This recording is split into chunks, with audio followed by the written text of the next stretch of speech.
Hello everybody, welcome back to Jonathan's CBC channel. Today we're going back in the Aerostar 601P from the Nassau in Havana to Havana and then to Miami Airport. And altogether this flight may take us about 2 hours. So yeah, strap in, get ready for the flight. And the main mission today, it seems, would be to transport some people initially from Nassau in the Bahamas here to Havana, where we'll be likely picking up some stuff. I'm not too sure what we're picking up, but I'm sure it'll be very, very good. We have to get our fuel planned out and things, and we have to get our flight plan checked. So I'm going to bring it up now for you guys, and we'll go through the brief as usual before we get into the plane and before we do anything else. So you can see, as standard, we got the Skyvectors up here for the flight planning section of the flight, and we're going here from Nassau on a course of 256. All the way over to Havana, and then of course to Miami. So altogether 2.5 hours, but if I'd gone in any other aircraft, I think it probably would have taken up to 3 or 4 hours. Welcome in Will, and welcome in Jevon Barrett. Welcome, good to see you here. Hope you're looking forward to the flight. Classic aircraft today, classic flight. We are going in a little bit of a different livery as well. The American-made livery, November 164 Hotel. It's slightly off-white. Almost cream to grey colour. Really nice interior on it. Let's get rid of some of these chucks and cones. But yeah, just an excellent looking plane. And this thing goes like an absolute rocket. So even though this flight would usually take many hours in a regular GA plane, with the Aerostar of course, we can get it done in about 2.5, maybe less.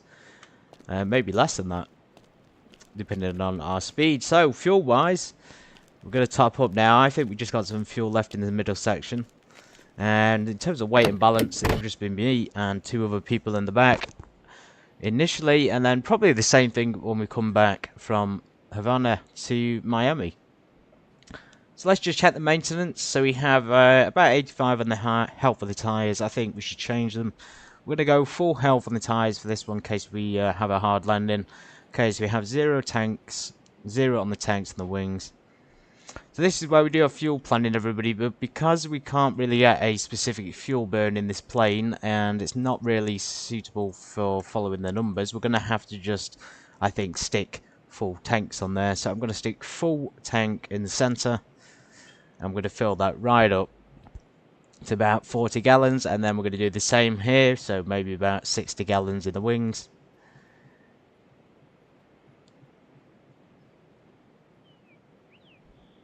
There we go. So about 60 gallons of the wings full up. We can cross check with this with the iOS of the X-Plane 12 to check that we're actually in the weight and balance limits. Really cool plane though. Just a nice one to get in and just do some fast flights in. Right, so we're going to the iOS now. We can see the weight and balance is fine. It's measuring the co-pilot as well, but there's no co-pilot in it, so get rid of that. Let's add those people into the back. Should update it automatically. Either way, that's that sorted. The maintenance is done. We're going to do full fuel. We are flying a little bit under the radar today because of the trip requires us. I don't know. They just wanted us to fly low because they want us to carry some stuff from Havana to Miami. No idea what that's about. I couldn't tell you, but yeah, November 164 Hotel is definitely a livery worth flying. Strange call sign as well. It's AEST for the Aerostar 601P. AEST if you wanted to fly it yourself.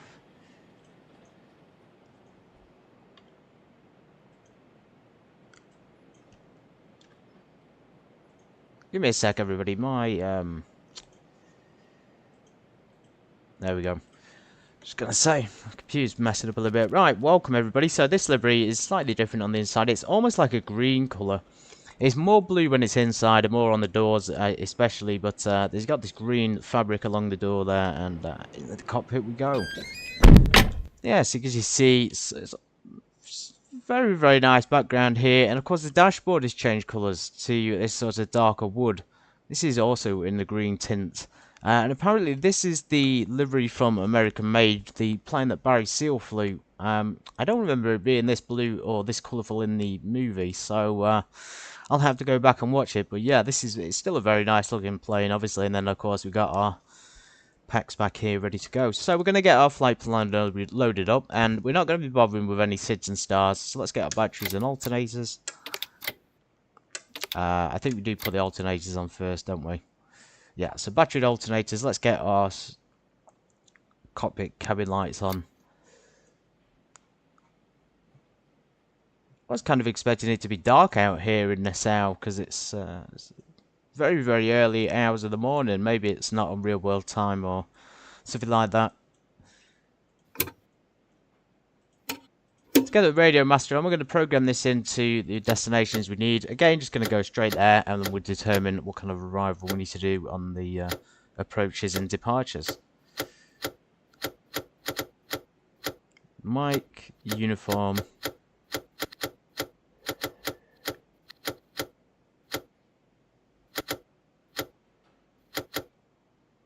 There we go, Havana, José Martí International Airport. And then final destination today will be KMIA, very, very well-known airport. Miami, also one of my favourites.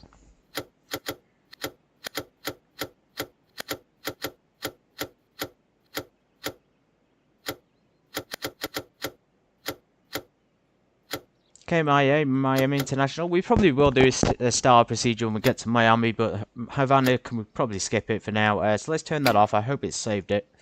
Let's see what happens then when we get this thing going. Right, let's bring up the chat list. Pre-flight inspection complete. Secure the cabin and the doors. And the gear lever is in the down position. Flap handle is in neutral because we haven't got any flaps set. It should usually be an up, but in this aircraft you can only have it in neutral. Flight controls, free and proper. Look at this, everybody. This is really a throwback, isn't it? Switches all off minus the battery. Battery switch on, bleed air, air on.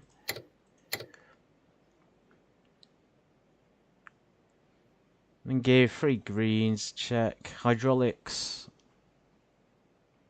are open.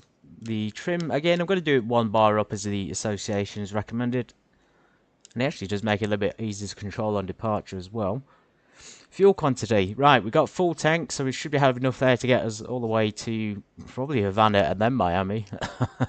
This is quite a lot of fuel, everybody. Low fuel is out, all warning circuit breakers are in, nothing has popped out. Cabin control. Right, so now this is where it gets a bit interesting on this plane. Let's just put the door seal on.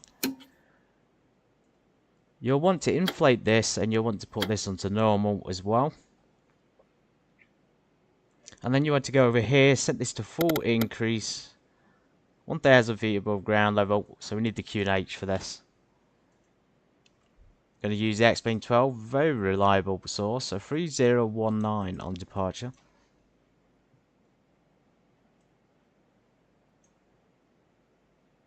There you go, 3019 on there.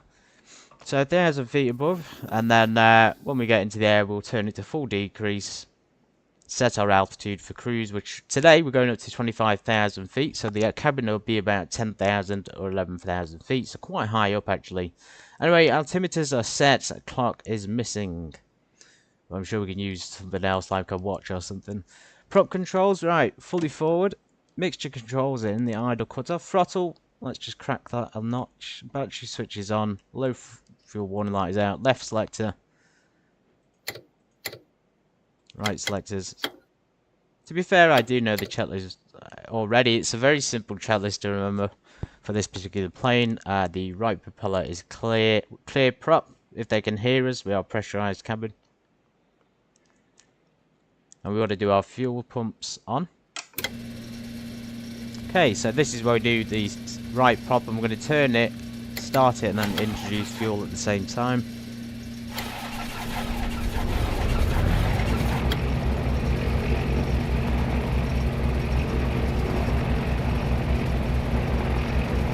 Brilliant, successful start, I'd say. And we're going to keep that idle at about 1,000 for now. And we're going to do the same for the left side, so we can turn the right fuel pump off for now and go for the left start.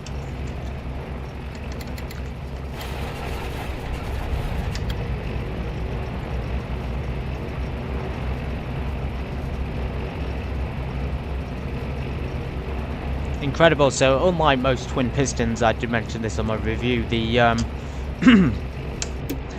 the engines are quite far back, and that's due to that mid-wing design. I think they've just put them quite central on the body in terms of horizontal and vertical placement. Anyway, gyro pressure, let's get our headsets on. So headset is on. Gyro pressure is now coming alive, which is exactly what we need. Hopefully you can all hear the aircraft with the headset on. It does dampen the sound quite a lot. Anyway, the things there, checks alternator switches are on both. Let's get our radio masters on. Transponded to standby position lights. Let's do that. We don't need, I guess we do because we're a bigger airport. Need our, actually, you know what, no, let's skip it. We're kind of flying under the radar, as I say, so we don't need it. I was going to say put our navs on, but it's also daytime in the Bahamas, so we hardly need extra lights. So we're going to warm up about 1,000 to 1,400 RPM. Keep an eye on here, the oil will take some time to warm up and everything else, but as long as the pressure is good, and pressure should remain above, you know, whatever the recommended is. I think it's 17 or something like that. And then we'll do our warm up at the hold point. Right, let's do a few more things on here.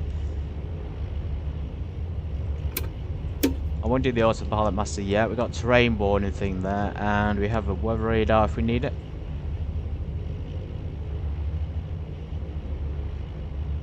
Responded to Charlie mode.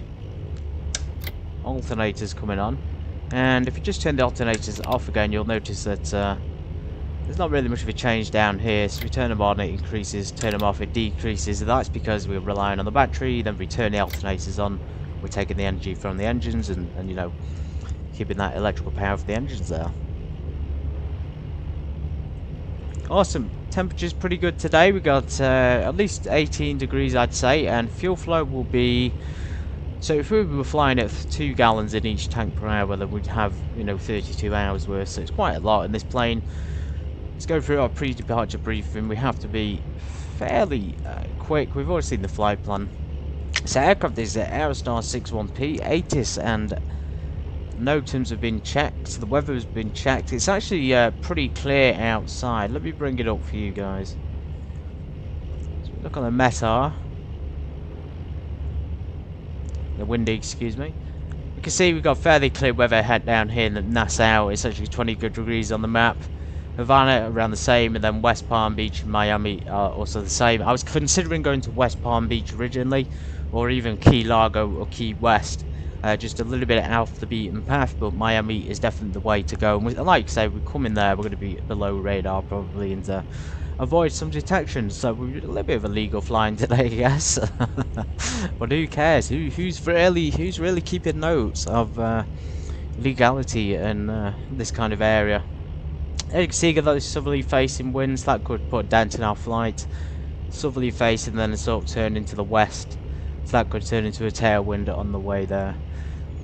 Let's close that. So ATIS NOTAMs fuel and payload is full. Departure briefing. So again, we'll just fly under the radar, flying straight there. No need to bother with any SIDS or stars on the first route. Takes your route to the runway. Will be probably via Alpha. It's usually via Alpha, isn't it? Runway 10, so it's actually a little bit long, so it looks like we'll go down Hotel, and then we're taking Hotel to Papa to runway 10. Cool, so Hotel Papa 10. Parking brake release. We'll keep the engines a little bit lower on the taxi, maybe about 1,000 RPM. Let's get going.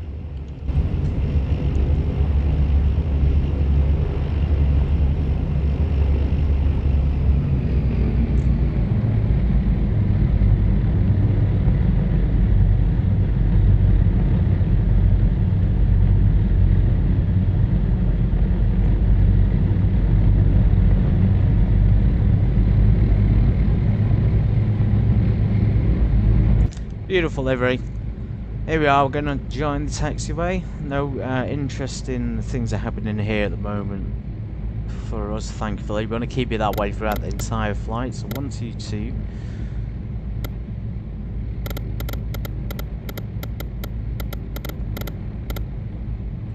Decimal 8.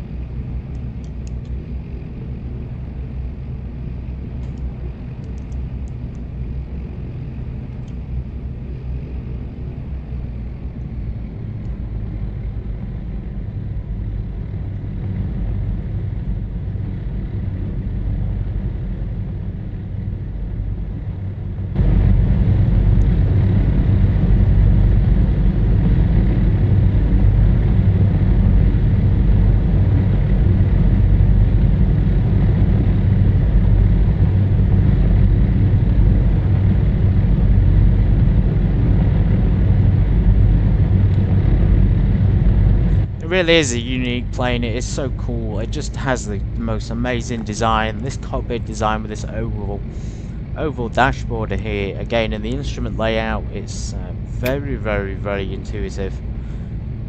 Probably one of the best.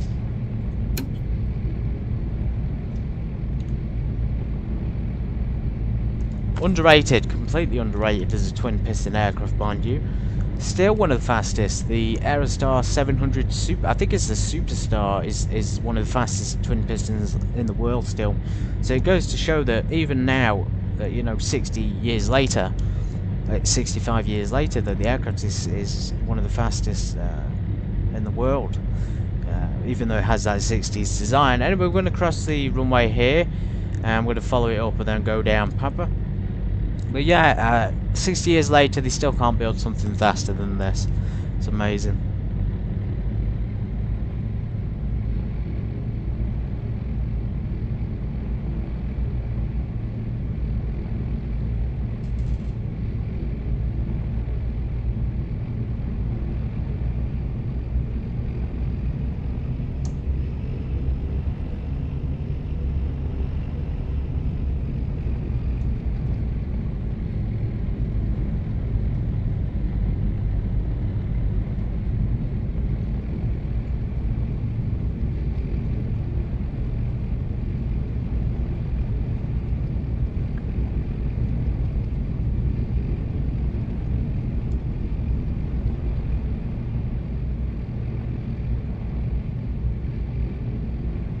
Let me know, everybody, do you like this plane, the Aerostar 601P? Do you actually own this plane on X-Plane 12? Do you own it on Microsoft by A2A? You know, are you a real-world Aerostar pilot? Because I've seen very few of them. There are a few on YouTube, there are a few who turn about Oshkosh, but other than that, the Aerostar really is rare to find. Anyway, we're going down Papa now. Really cool airport here at Nassau. Not too much in terms of scenery, but the area itself is very, very luscious. It has a lot of those tropical trees in the area. A lot of tropical vacation homes, of course, near the beaches. Let's just bring our cellist up here for the run-up.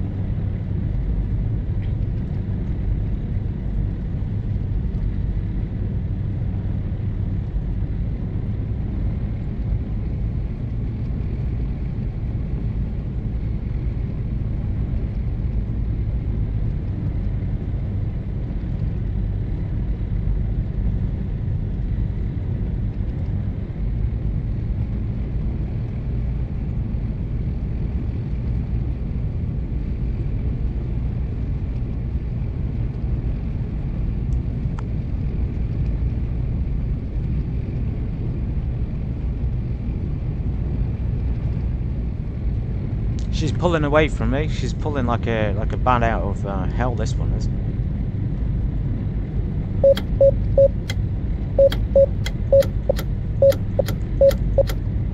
All tests that we can do on the way there. Let's check the landing gear.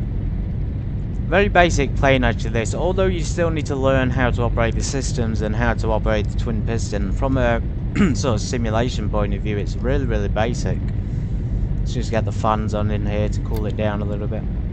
But yeah, this will take 1 or 2 flights of using the checklist and understanding its handling to really get to grips with it. And it's definitely the handling that is the most challenging part. It handles a bit like a jet, a small jet, as I said in my review, and one which requires very little input to get a response from the actual controls. Alright, there's runway 10. We're going to hold short and just face our runway aircraft into the runway's wind. So not very good steering on this plane, that's one thing that stands out.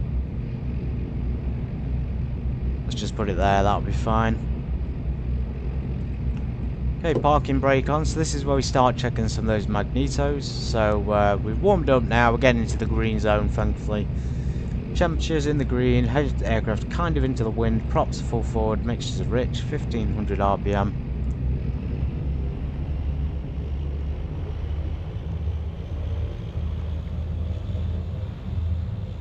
About 1500 for the feather check.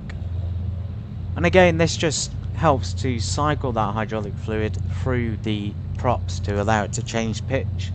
And it's one of the few planes actually on the store that not only does it have the collision detection in the cockpit, but it also has a physical animation for the props changing the pitch and things. So when you have the engines off and you change it, the props from feather to full forward, you can see the propeller change its angle. Now that's one thing that I've not seen on many add-ons. Usually you can only see it when it's in operation, but on this aircraft, again, it could be a bug, but you can see it generally most phases of the flight. So we're going to do that. Check voltage. Voltage is very, very good. Suction gauge, hydraulic gauge is good. Again, just cycle them back to about 1000 and then put them full forward. As easy as that.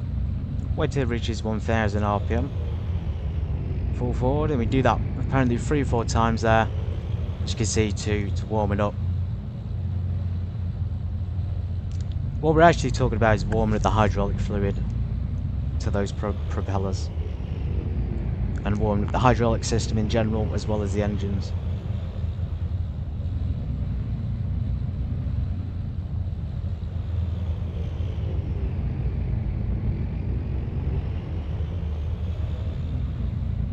One more time for good luck. Okay, so they're pretty warmed up. You can see there the temperature in the oil is rising. Hydraulic pressure is very good. Magnetos, so we need a 1800 RPM for this. Now, according to the Owners Association, I think they put it at 1900 or even more, maybe 2100. But today we're going to do 18 as it says on the checklist. Check our magnetos here, 175 max. So we'll go over left side first.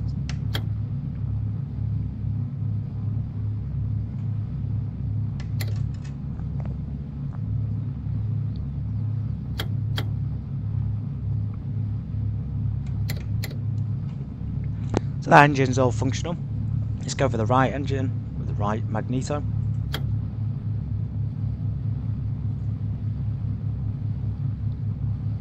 To be fair, that was quite a big drop on the right side. I don't know if it simulates spark plug fouling, but it could be an issue there with that.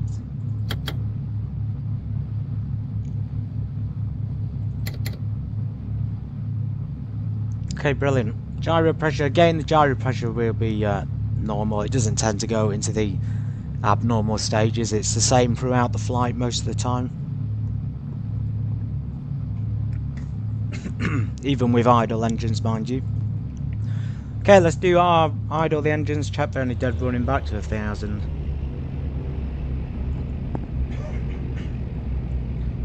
Cabin door closed and locked. Cabin seal illuminated green.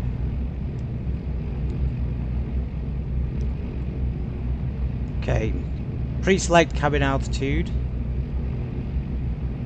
Right, let's select 10,000 feet then. Then we're going to do the full decrease when we're in the air, I think. Mixtures and props full forward. Controls are free and correct. Let's check the ailerons. Boost pumps on. Crossfeed light is not illuminated. The trim is set. The flaps are going to be probably 10 degrees on takeoff. Pitot heat. So we don't need pitot heat in the Bahamas, everybody. We're going to be fine. It's clear, sunny skies today, hopefully.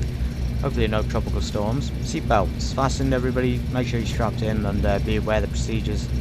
Talk through throttles. So we're going to pull those props back just to stop them overspeeding. You would keep them full forward in real life, but again, this model has some issues there.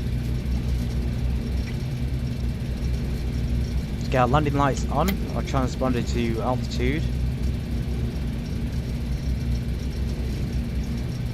Autopilot master on. We're going to set the course for runway 10 on the heading.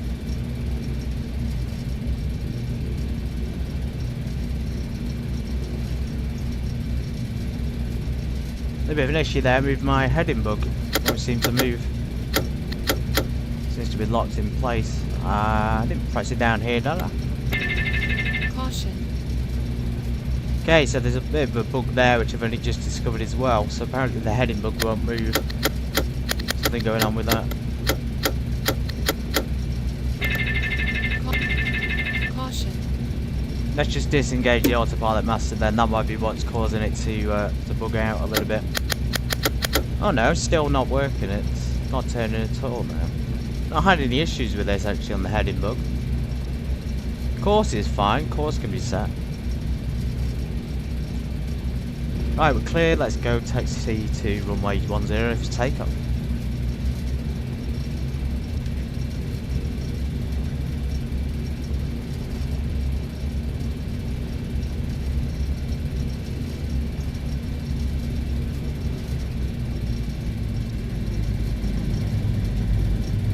No lights out from the tower. We're all good.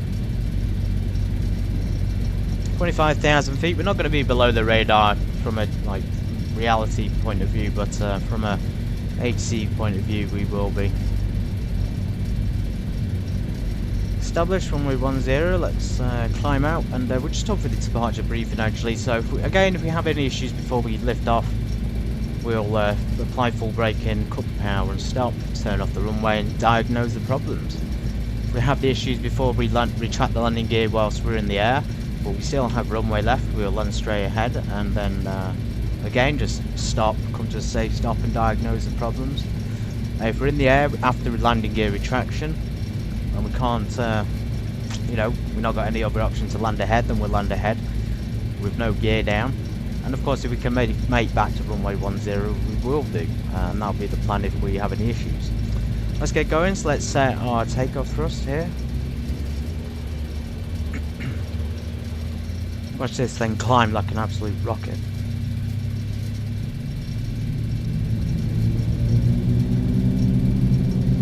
Speed alive. There's 60. 80.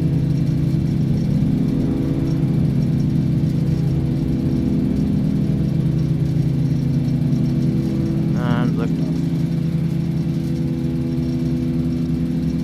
Right, gear coming up.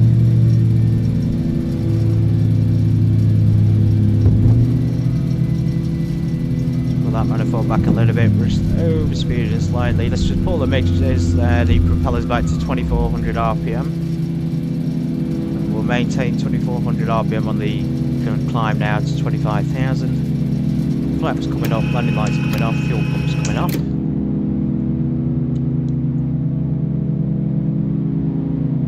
Accelerate now between 117 and 148.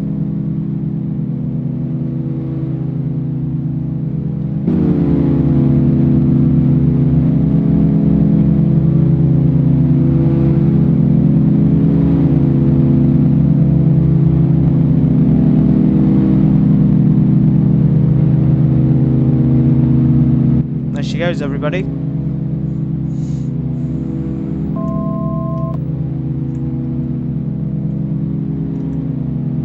So according to the flight plan, we have a heading of 256. Let's see if we can set our heading on this one today. Still can't, having big issues there, but we can use the GPS mode if we need to. Let's just pitch down a bit, we're a bit too steep there. So GPS mode is going to be selected. Again, I'm not sure what's going on in the heading mode. That could be because we've locked on to the GPS in some way, shape or form, or it could just be bugging out. First encounter with it. Alright, we're going to do a left-hand turn here from Nassau all the way to Havana, José International.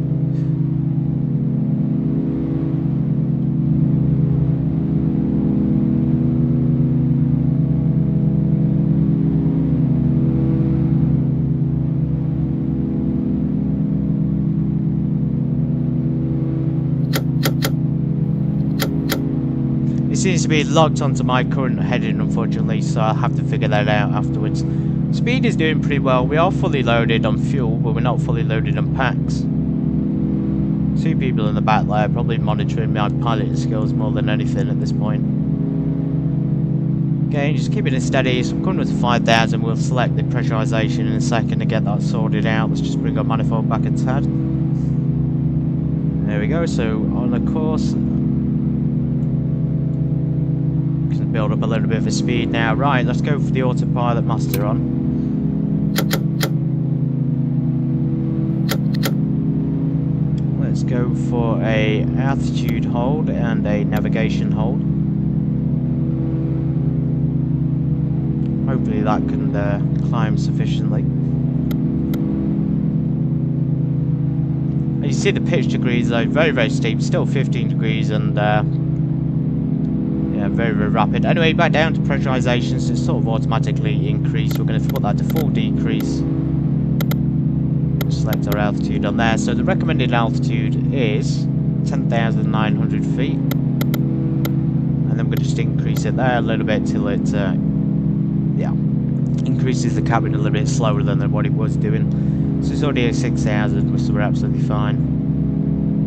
Bleed air is coming into the cabin there, and we'll keep an eye on that. The key with this plane is to keep the manifold pressure high, otherwise it will start to depressurize, as you've seen in previous videos.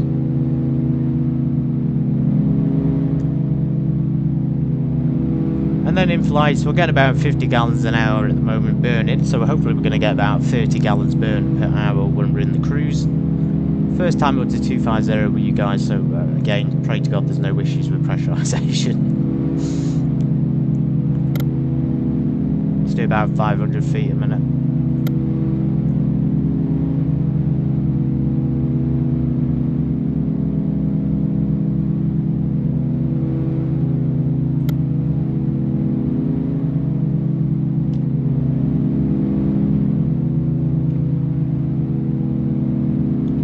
Proper instrument flight rules today, isn't it? We've left the sunny Bahamas. Feels like we're already in Cuba.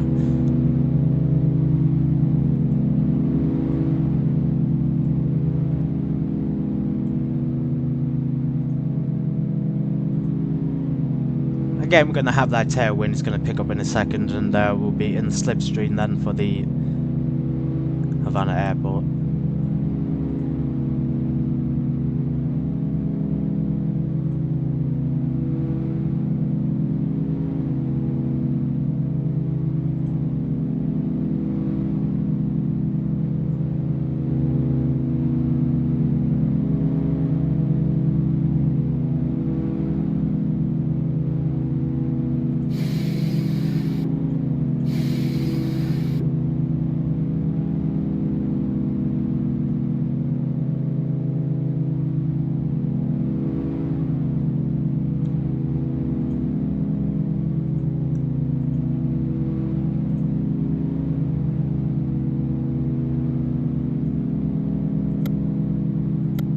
Try and slow the ascent down to about 2,000 feet a minute. Let's pull that manifold back again just a little bit. Just got to be cautious here. Maybe about 27 inches of manifold will be good, and then we'll keep it at that for the cruise as well. Propellers can stay with the R. When we are on the cruise, everybody, I'm going to do it down to 2100 RPM, and then we'll keep the manifold where it is and see what that gives us on the speed. Absolutely gorgeous outside, though. Look at this. Been flying a lot in X-plane and taking a lot of notice of these this weather and these clouds, especially with the planes that I'm using, because you know, obviously the planes are not matching the fidelities. They are sometimes quite good. This is looking nice on the wing, but the clouds and things just look so realistic. It's sort of like the planes don't match the fidelity of the weather system anymore. It's insane. Look at that.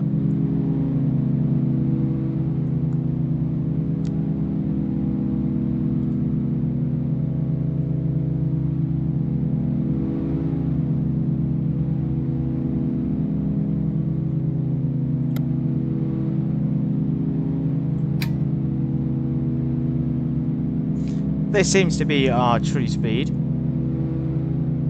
I think this is correct.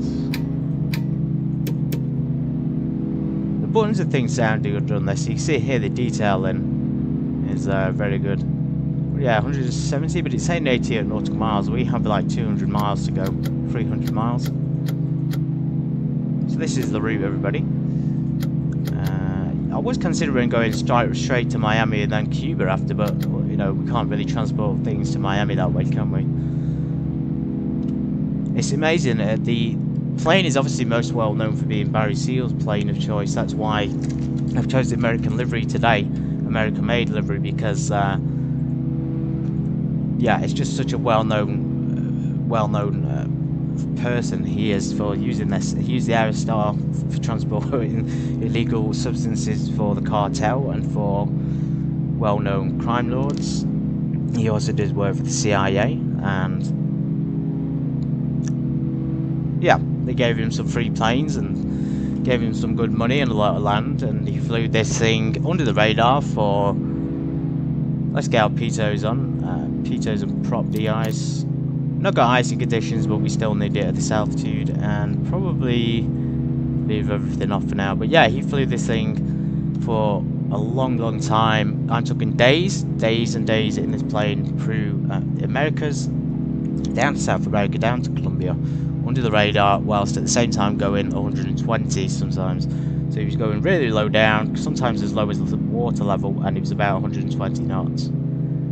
Something like that, and you know, think about how long that would have taken him at that speed and that level. It would have taken him a long time. Sat in the same plane for that amount of time as well. That's dedication. Then again, they had so much money in the end that they had to bury it, and even then they couldn't get rid of it. They lived the life of luxury and had one of the greatest planes to fly in, unfortunately. Either way, there's our speed. We're going to take that as the true speed, and then we should be cruising, I think, 246. Which is the maximum. And you can see we're climbing, so even though it's turbocharged, this is one of the things I find strange about this plane is turbocharged would mean that we'd maintain manifold pressure, but we're actually losing manifold pressure, so that could indicate it's not turbocharged. But they did say that it was turbo normalized a few years ago. But either way, it shouldn't lose manifold. We shouldn't have to keep increasing the manifold pressure there. 22,000, let's just lower our ascent rate. We may be able to bring the manifold back to 25 and see how that goes. Yeah, in cabin is yeah, increasing too much there, so we'll have to keep it even higher than that. Or maybe not, maybe there really is a pressurization issue that's not tied into the manifold pressure. So last flight we did, pressurization was good, we didn't have any issues there. Manifold pressure is being kept high, but it's still wanting to pressurize at a quicker rate than it should be doing.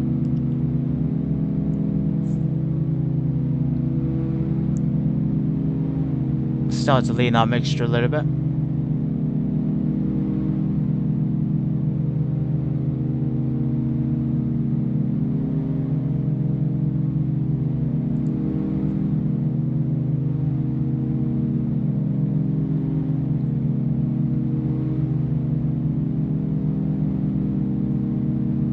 Alright, hopefully this will stabilize. Very confusing.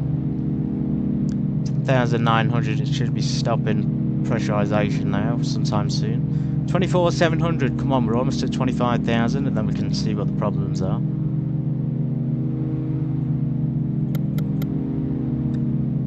There we go, 25,000 feet. We're going to hold it there, and hopefully it will stop pressurizing at this point. Bring our props back to 2100.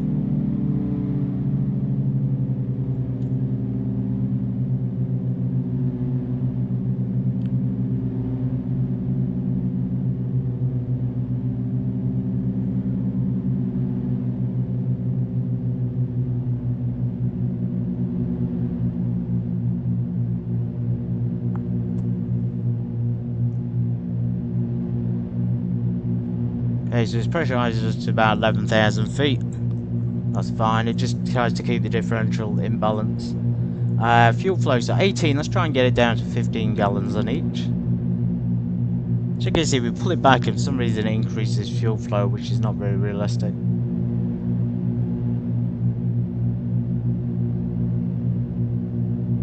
Yeah, it should be decreasing at this point.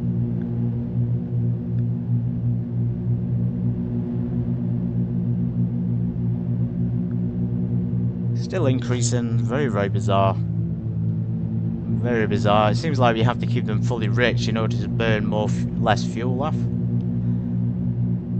20 gallons, 19 perhaps. Let's keep it there then, about 17 gallons on each per hour will be enough, and we'll keep the settings where they are, so 253. Again, we're already over that sort of cruise speed that we're supposed to be at. Let's bring the manifold back a little bit.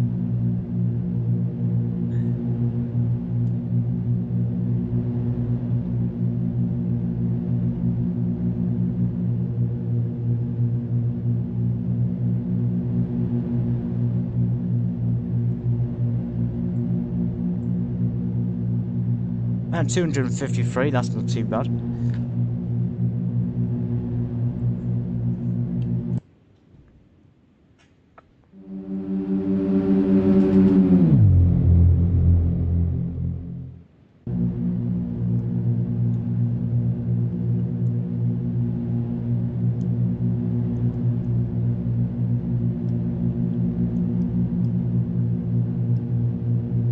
Beautiful. Even the colours of the water are different down here. You see how light blue it is?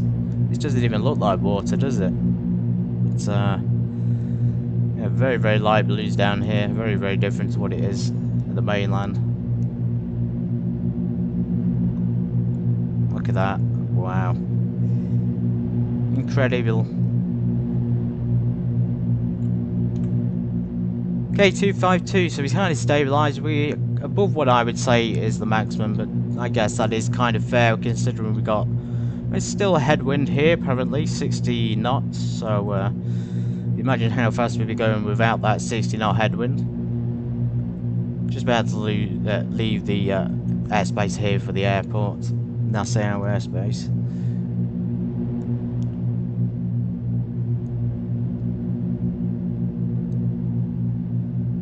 Cool, blimey.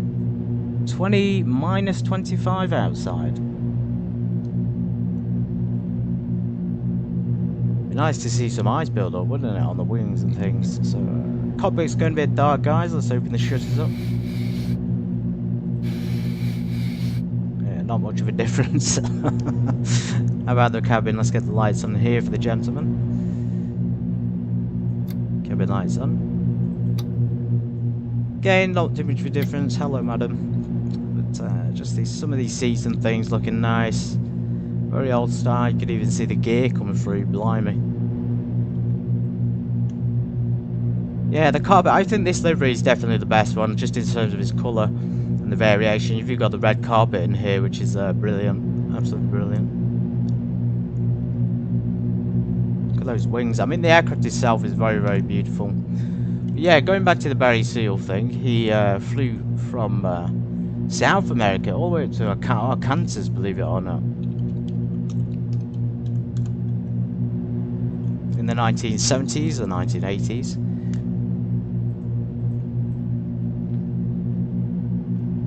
He was an American commercial airline pilot who became a major drug smuggler within the Medellin cartel.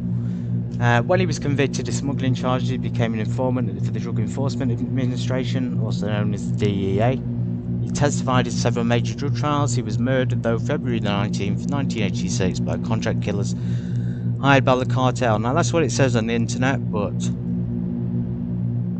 you guys can probably think of other things that may have happened back then to him and why. I'm more interested in the plain sort of things than the drug smuggling. This is very interesting. He started smuggling small amounts of marijuana by air in the early 1976. So with 1974 today, we're a little bit earlier than that.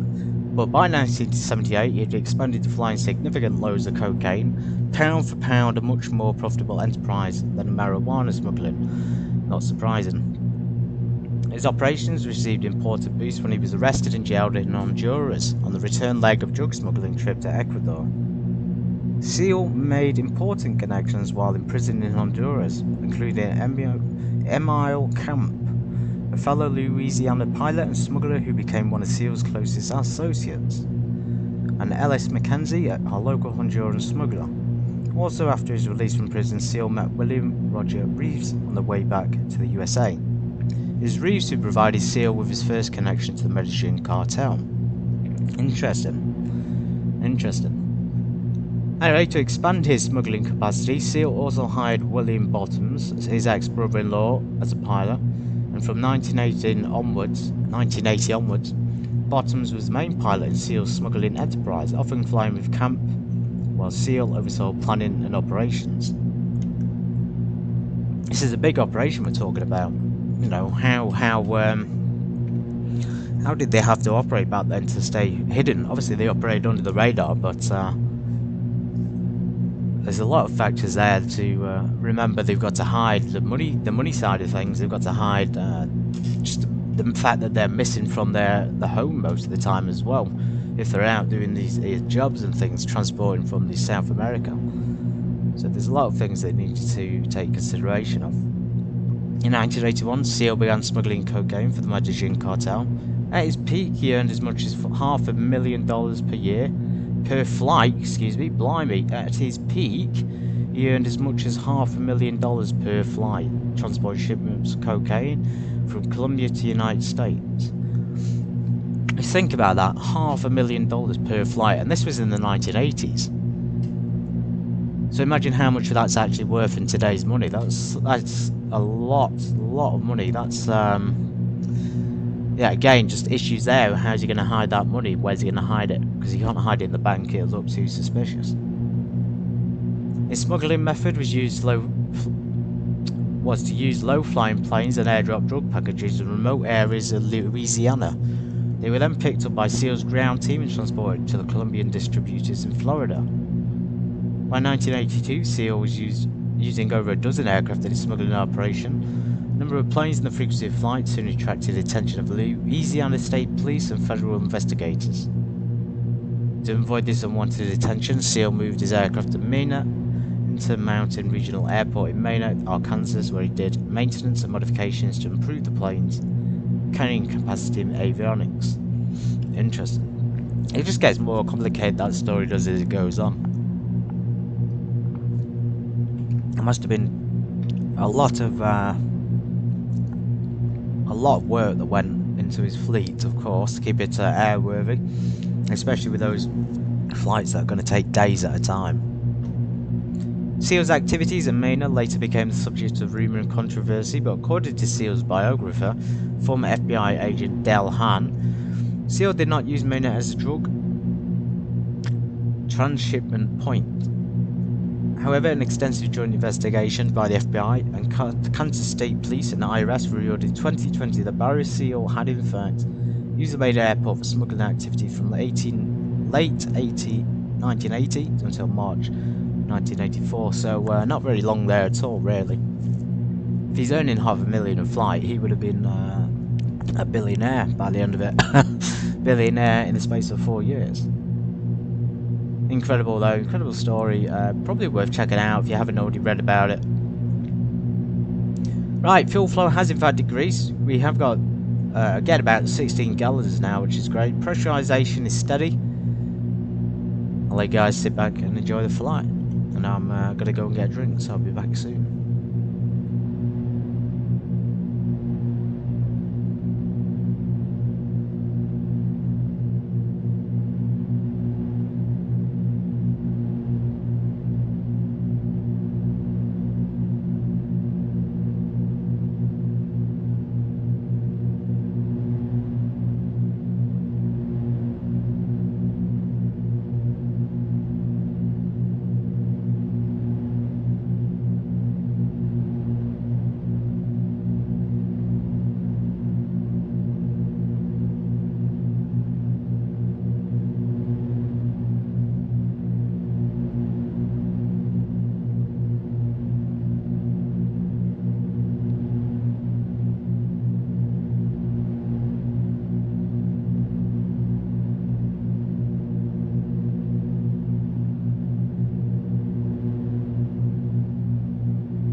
Okay, everybody, let's have a look through here, see if we've got any accurate numbers to the flight. I want to see whether we could cruise at this altitude with this setting or not.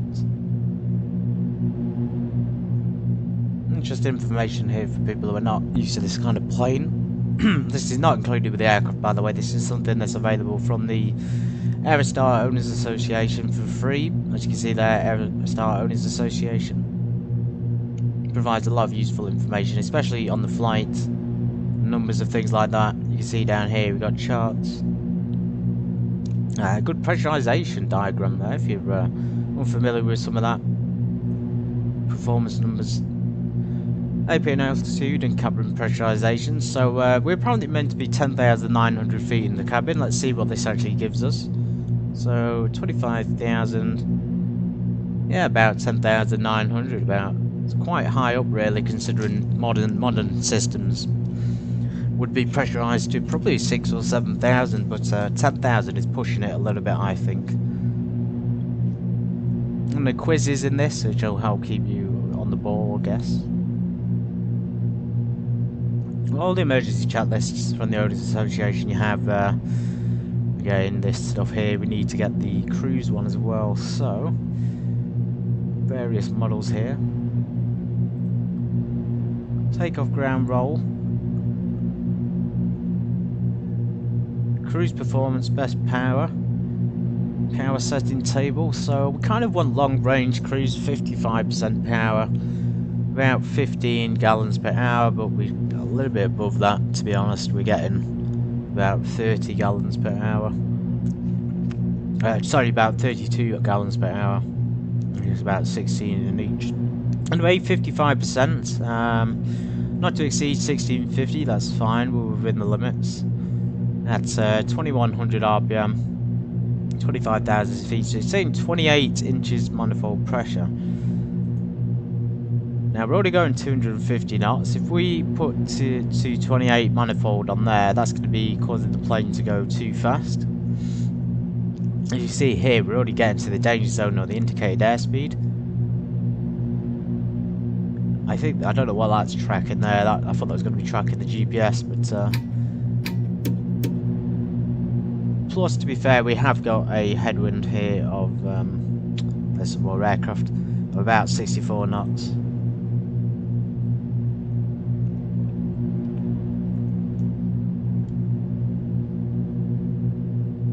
28 then, that's what it says.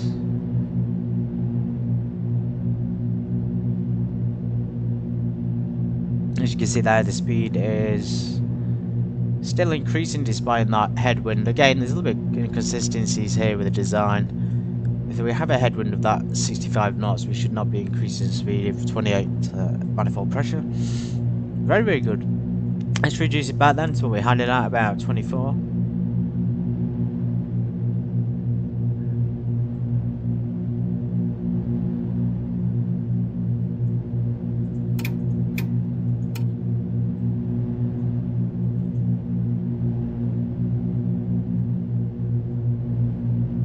There's those aircraft in front, probably two Boeing 747 or A380s. Kind of doesn't even look like it, just looks like a standard 37 or something like that. Maybe it is an Airbus. Can't quite see it from this angle, but yeah, it's two engines on it.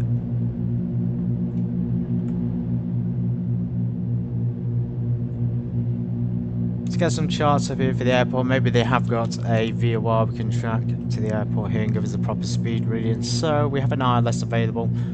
We got instrument flight rules, we could fly it. It's broken 3609 knots, broken at 2500, 1024 on the QNH.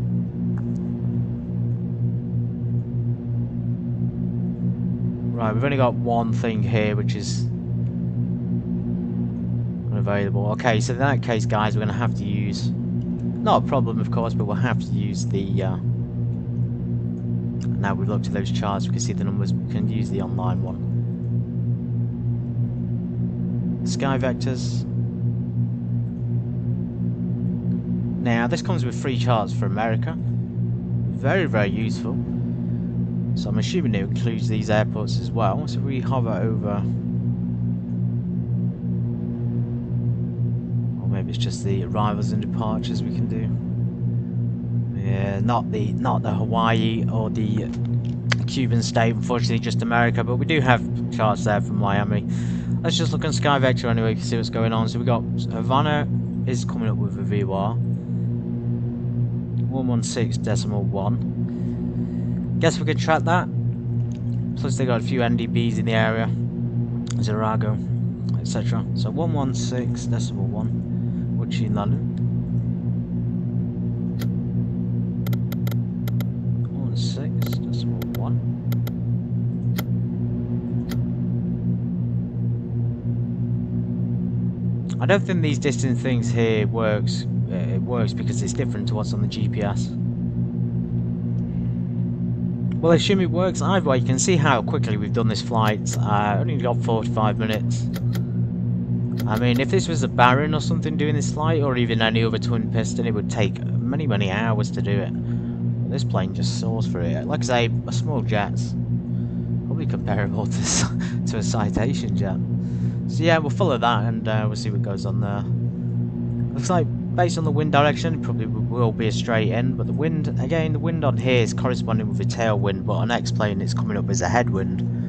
So a little bit of a contradiction there between the real world weather and the game weather. Unless of course I'm not on real world weather, which would be slightly embarrassing. Full tailwind.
So we complete the chat list as required. These are pretty these are pretty easy to remember, these items, so don't have to worry about remembering them all, guys. And if you do forget something, then the key is to get the flows down, and then if you could check the chat list after and get it right, that's great. And that's how you learn things a little bit better on planes, unfortunately. So check dump. So when we climb, cruise, when we descend, pressurized, we'll do the fuel selectors on. We could do the wind cross transfer now, actually, so let's try that. And just sort of keep everything balanced out, I guess. But yeah, when we reduce our altitude, we'll be, you know, full decrease on there, which is already at. And then we'll select the altitude we need. So in this case, we'll just put it down to about 1,000 feet. And then we increase this to increase the depressurization rate.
This thing can carry a heck of a lot of weight on it as well for a twin piston. Maximum takeoff weight 2700 kg. I think it's even more on this one I'm in.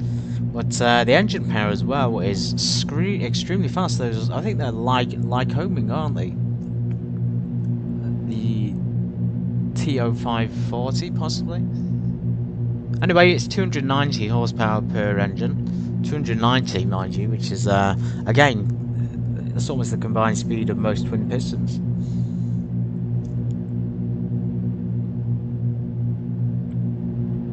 Constant speed, 3-blade Hartzell propellers. We can see them on the outside.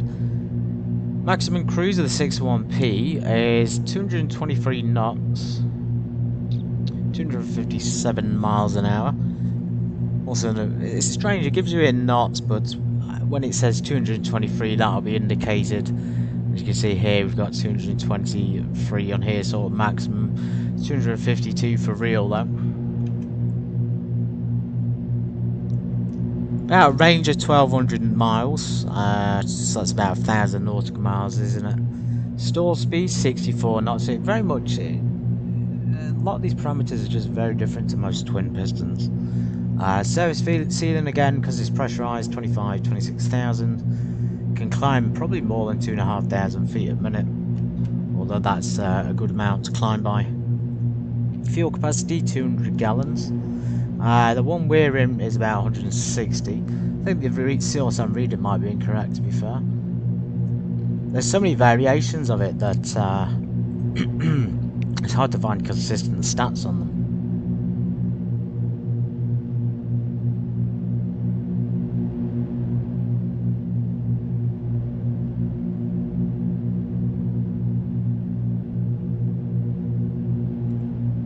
The Aerostar's enduring appeal lies in its aerodynamic precision and innovative systems.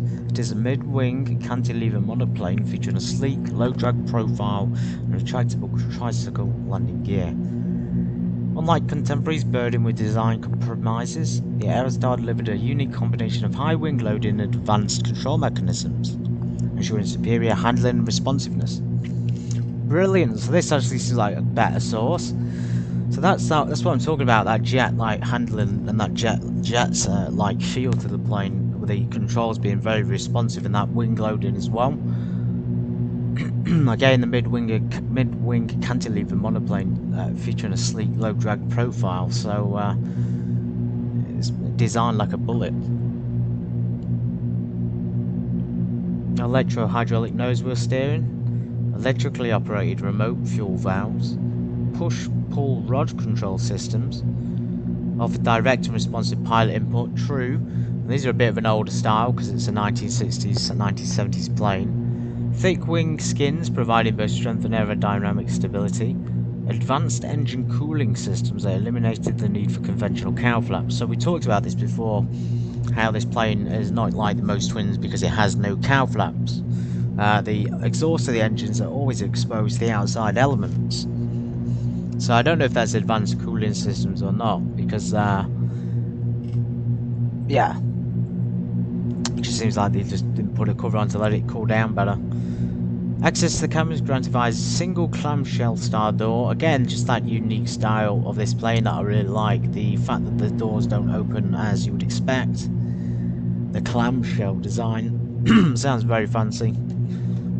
This signature feature of the model that maintained the aerodynamic integrity of the fuselage. However, the lack of a forward baggage compartment was one of the few design limitations. To be fair though, a lot of planes don't have that forward baggage storage. A lot of them put it in the rear end, don't they? Push-pull rod system's interesting. That's of course the old style with the cables and the rods. And nowadays in modern airliners and modern jets you get the fly-by-wire systems, which is all electronically controlled ailerons and elevators.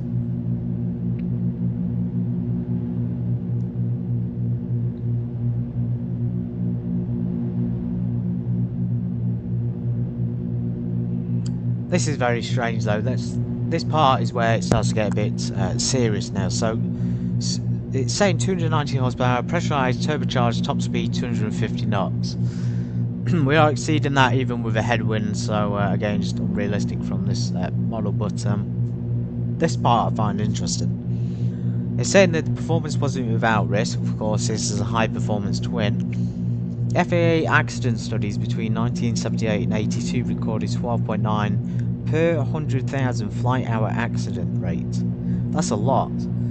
Most of these accidents are tied to engine failures during takeoff and challenging low speed handling characteristics. Again, just sort of a signature thing of a high performance twin like this, and it is a heavy plane that you need to keep the power on these approaches. And like I said on my review, you do have to kind of fly it onto the runway. Anyway, in response, the FAA issued airworthiness directives in 1984 and 1988, targeting fuel system imbalances and door ajar warnings that become safety concerns. So it seems like this was a turning point in the FAA's sort of legalities kind of things, and aviation in general, especially GA. You know, the Aerostar had accidents and then caused them to issue airworthiness directives. Of course, nowadays airworthiness directives are sort of commonplace things, aren't they, in aviation?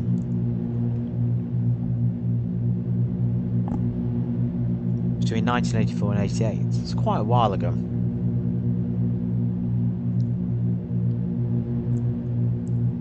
Targeting fuel system imbalances, so that's exactly why we're using the crossfeed now, even though we've got full tanks. No, we just want to keep things balanced out for when we come down on the approach into Havana International.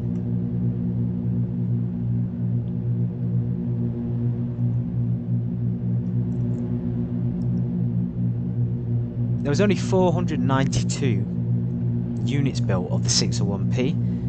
The 601 version had turbo-normalized engines, or turbo-normalized versions available, with improved high altitude performance. Yeah, 492, that is extremely rare, considering how many things like Cessnas have been built. They built thousands of Cessnas. They still build Cessna 172s to this day, and the same with Beechcraft Barons. They're still building them in the G1000 sort of setup.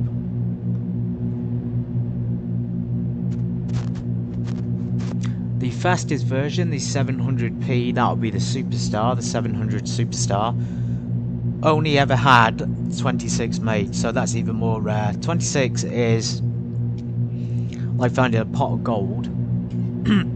Like finding a pot of gold in a mountain, I guess. It's very, very rare. 700P, if you can get your hands on one, I highly recommend it. Seriously. 26 ever built, you'll have a one-of-a-kind plane, 100%.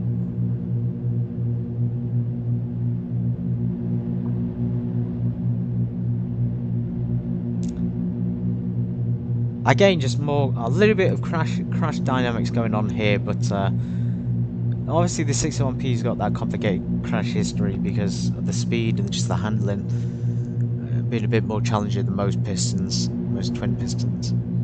In 1988, September the 30th, racing legend Al Holbert was killed flying his 601P due to stall injuries by a door opening mid-flight. Jesus.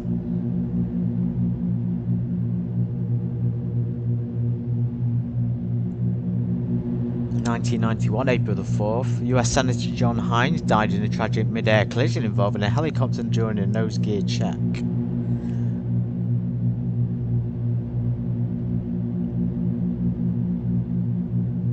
And then the final one, January the 4th, 1995, world-renowned conductor Eduardo Mata perished after an engine failure shortly after takeoff in Mexico. So all of those things tie into what we just read about the performance, that low speed handling being a little bit off and being difficult, and plus the sort of high engine failure rate after takeoff being the main concerns. This aircraft, I haven't had a chance to proper practice with one engine, but from what I've experienced so far, it is very, very difficult to control. You can't really put much power in with the opposite sort of rudder, because it tends to twist and spiral out of control very easily.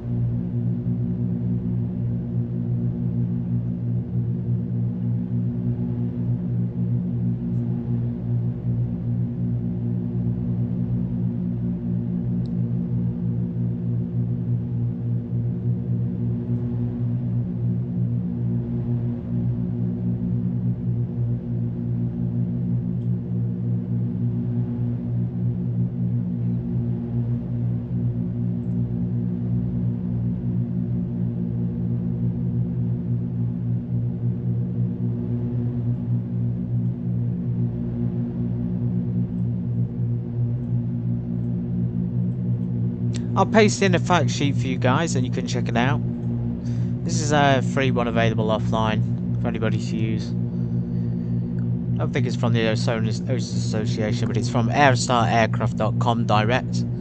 Just in case you want to check it out and in case you want to fly this plane on the game. Again, you can't fly the one in the game like the numbers suggest, but you can give it a go and try your best.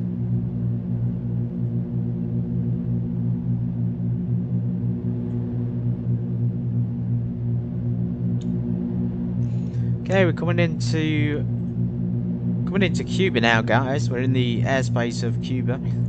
Hopefully we're not going to get shot down. We kind of do need to start going down though below the radar a little bit. As you can see outside, the clouds just look magnificent, don't they? That really is realistic. We've got a whole cloud level down there blocking the ground from us.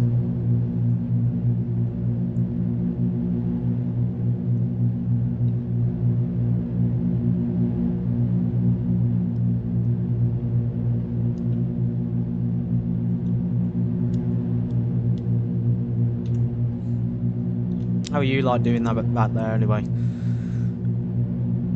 Looking very odd, isn't it? Engines though, in terms of performance, are doing very well. We seem to be fluctuating on the fuel flow, so let's just try and adjust that a little bit. We kind of need to be burning less than this. Although we put full tanks in, as I say, full tanks will most likely get us all the way throughout this trip. You see there, you can have about 50 gallons in the wings each, and then about 45, 50 in the middle. Looking at about 160 total.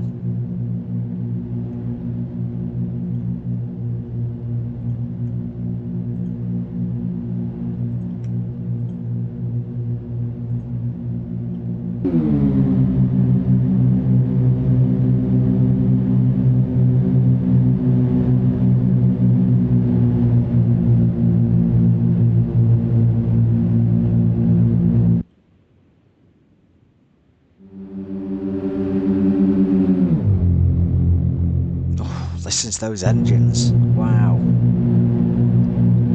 That's so good, them engines. That sound is incredible. Really well captured.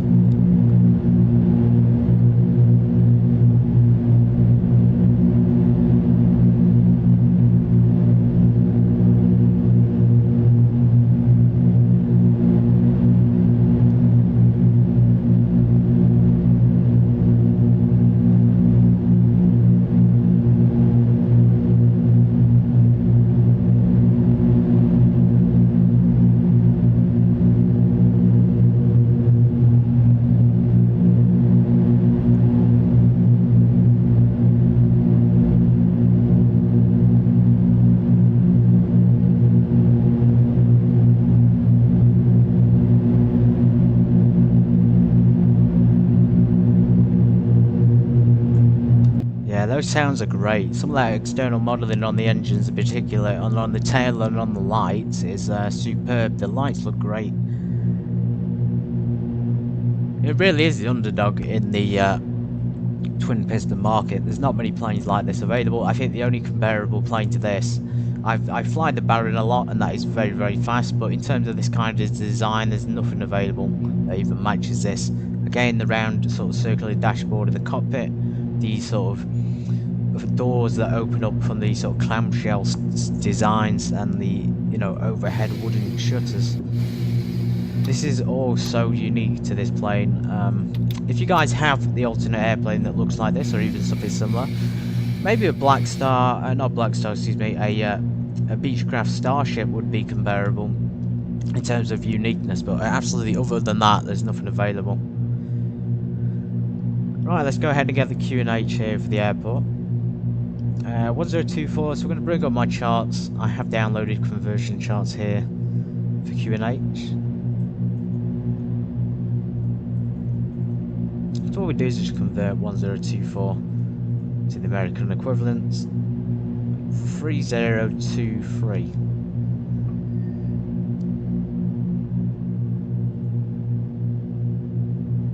We won't change that yet. We're not even on standard pressure, I just realised, but I wonder if we can change that now, possibly. Best not. Let's leave it where it is and we'll just carry on. According to that, we're about 1,000 feet above what we should be. So actually, let's go ahead and change that. 29 and 902.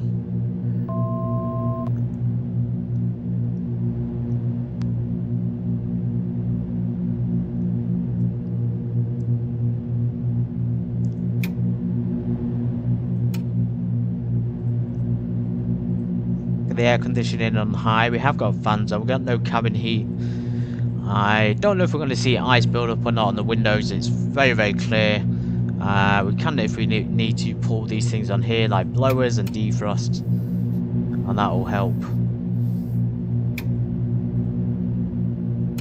to de-ice and defrost the windshield. And of course we have cabin heat down here, which may or may not be functional.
We've covered so much ground in this flight. As I said at the beginning, we're going to do a lot of flying, a lot of ground to be covered, but we're going to be doing it in so little time. It blows you away, really, how far we've actually come. We've come all the way from the Bahamas, and we're already in Cuba. We're pretty much there, everybody. We're there into the destination. So there's the airport in front. We're going to start descending now down to probably 2,000 feet. Let's just check the altitude of the airport actually, so yeah, about 2,000 feet will be fine. Altitude mode 1, 2, 3, 4, 5, 6, 7, 8. And we'll just reduce the power as required. If we reduce it too much, we will depressurize, so we've got to keep that in mind.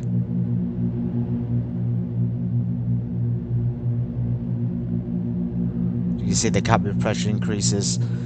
Right, so now we're descending, we're going to do that depressurization thing, so we're going to do that down to 1,000 feet.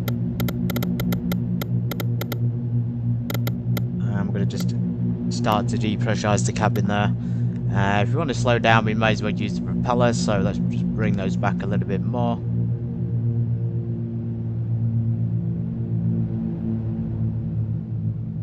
Maybe way back actually for a semi-feathered descent, I guess. Let's get the fuel flow back to on.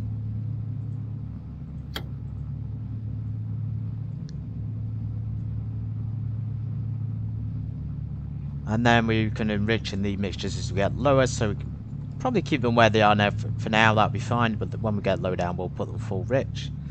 We do have a checklist here, and a very nice looking compass up here. So cabin altitude, this is before landing. We'll do that when we get down on the ground. It's descending cabin wise 500 feet a minute.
Heading bug still not working there. I suspect this is an actual bug in there, possibly tied into the GPS somehow. Unable to move that during the flight at all. Locked onto my current heading, so maybe I selected something by mistake. I don't think I did though. We're using the old Sentry X autopilot. In terms of the arrival, so I think we could probably do straight in if we've got enough time. 64 miles to get down to 2,000 feet.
There's just been a slight mismatch today between the weather and what X-Plane's given us. So there was meant to be a tailwind to from Nassau to Cuba.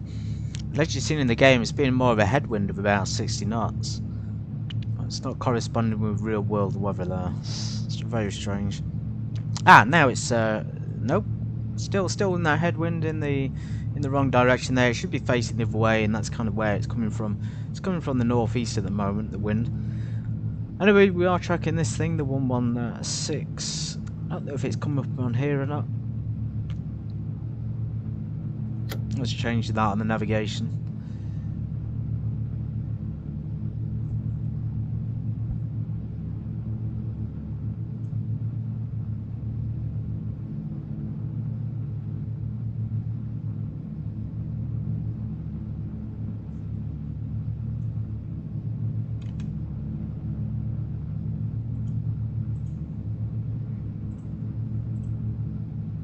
Yeah, we could possibly go straight in actually at this point. So runway 24. I'm going to do a short stop over here, everybody. What I'm going to do is load up on people and obviously check the fuel again. We should have enough though for the rest of the trip, and we'll get some cargo on board. I guess the rest of the cargo that we're picking up. Can't remember where he said we're picking it up from. Maybe in a hangar or something. Let's have a look at the chart. Ah, no, of course we can't get charts, so we have to use X-Plane's map. Try and navigate the airport. Yeah, there's no indication what these are. They're just, I think these are just jetways, aren't they? Terminals.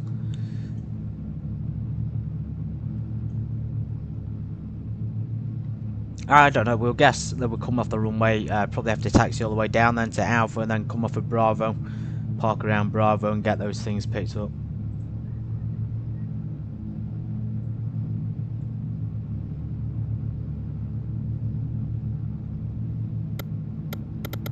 Do standard depressurization rate. It's going to give us about 1,000 a minute.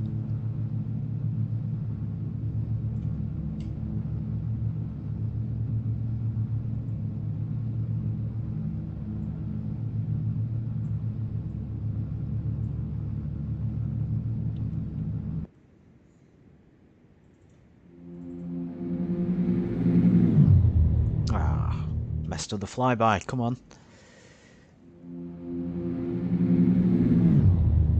Right, the whole trip that we've been averaging about 255, 254 knots true ground speed. This is ground speed up here. So yeah, very, very fast. True airspeed, I'm not too sure what that is. We're getting we get about 210, 215 indicated up here. Airspeed's on the inside there, but that's not always. It's not going to give us our true airspeed, is it? Or maybe it will. Maybe it will give us our true airspeed.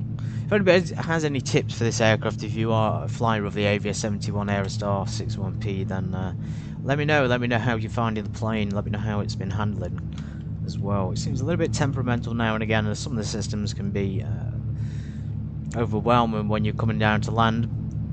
Thankfully, this time we've got no issues. You know, hydraulic pressure is good. Fuel pressure, things are all working as expected.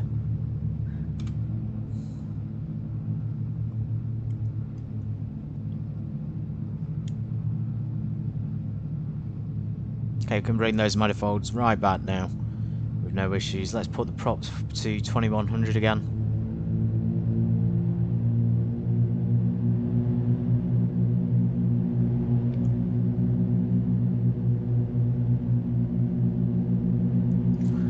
Mixtures, we're going to try and rich them now, so push them forward. Somehow we get less fuel flow. Let's pull them back.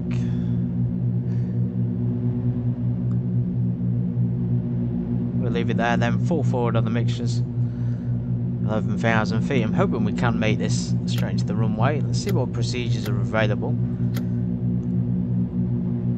Runway 26. It's giving us 26. Oh, that's KMIA, isn't it? We need not that thing, MUHA for Cuba.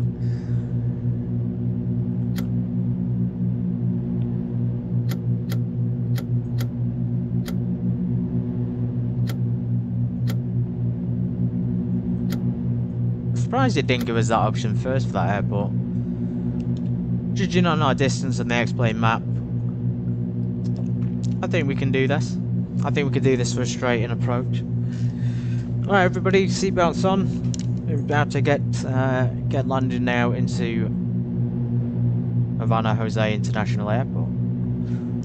Picking up some cargo, picking up some more people, probably some people in the back. And then we'll continue on to our final destination after a short refresher to KMIA, Miami International Airport.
Right, here we go, proper IFR again, IMC conditions. Exactly why we need to get the approach for this runway. So, we may have to go straight for the ILS then. Let's get the ILS frequency from the chart. Okay, so it won't be an ILS because it's from the wrong direction. Wind is kind of mixing, kind of getting into the right direction now, what we expect it to be. In that case then, we could do a circle round for runway the opposite direction, runway 06. There's also this one here, San Antonio de los Banos. That might have been better to pick the cargo up from actually, a little bit off the radar there. Right, we're coming down hard and fast, slower our descent rate.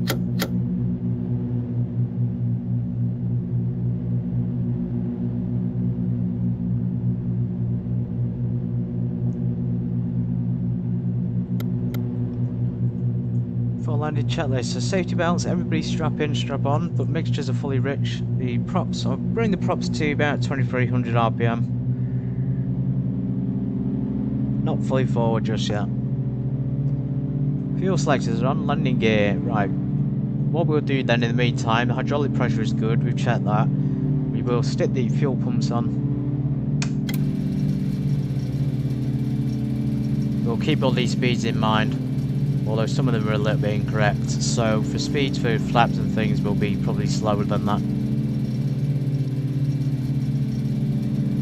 Climb approach, full flaps 100. A little bit of contradiction there. Full flaps 100, 0 flaps 113. We'll be landed about 100 knots, KTAS. Landing lights.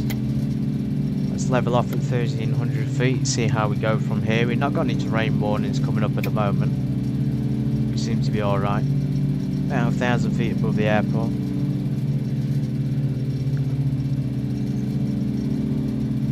Yeah, based on the conditions, so we wouldn't technically. You can land in these kind of conditions if you want, want to play around a little bit. But if we want to be serious and want to get this done, we need to go for the ILS in these kind of weather conditions. So hopefully the heading bug works. I mean, it hasn't worked so far. For some reason we're turning towards the ILS now. We don't want to do that. We want to be going on heading mode.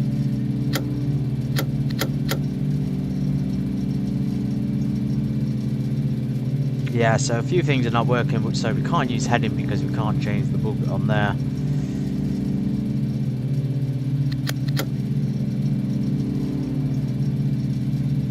Let's continue round then, and then we'll circle back through the opposite runway.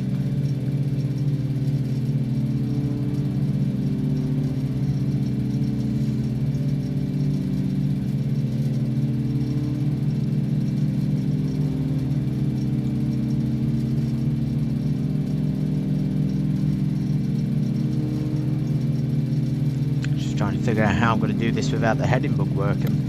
I have to, I guess, hand fly it on the turns.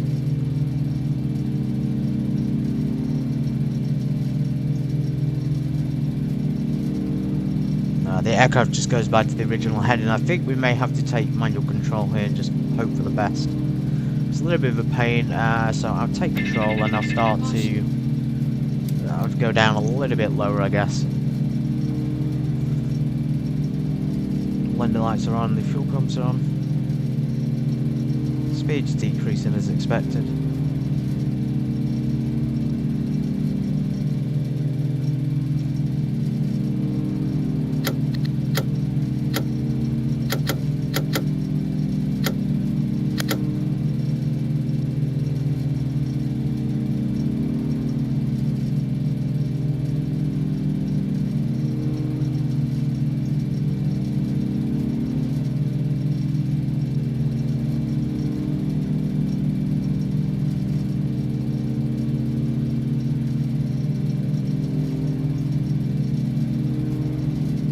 Okay, we're heading in the opposite direction to where we need to go, which is good.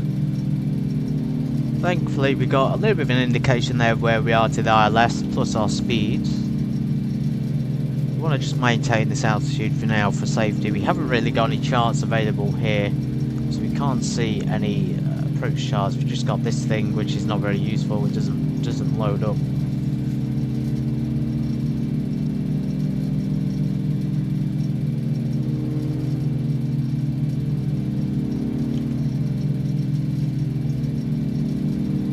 Havana traffic, November 164 Hotel is circling now 1300 feet. Got to descend down and have come round for the ILS. No idea what that call out was, just intentions, I think. We are off the radar officially, but we do need to inform pilots at the same time.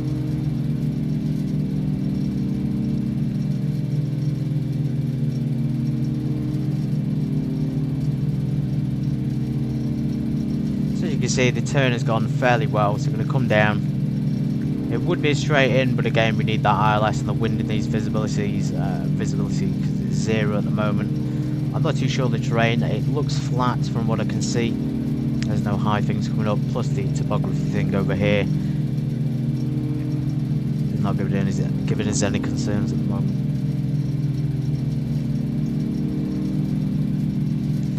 Pressurization, we should be depressurized by now, about 1,000 feet, so it's good.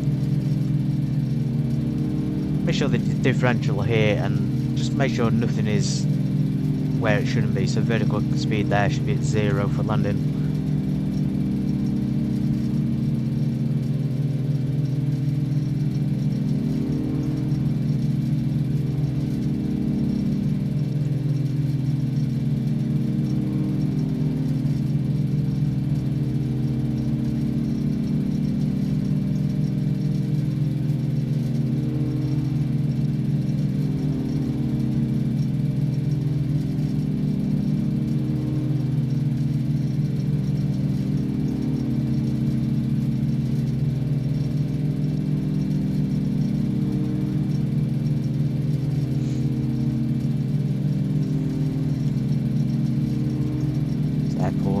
is 200 feet. I want to go down to 1,000 feet, but I also want to wait for the RLS. Let's just circle over the airport, then to the left hand side, then we'll do a right hand turn, then to base, and then final. See, as we're slowly ascending there, so 1,500 feet may be a better altitude.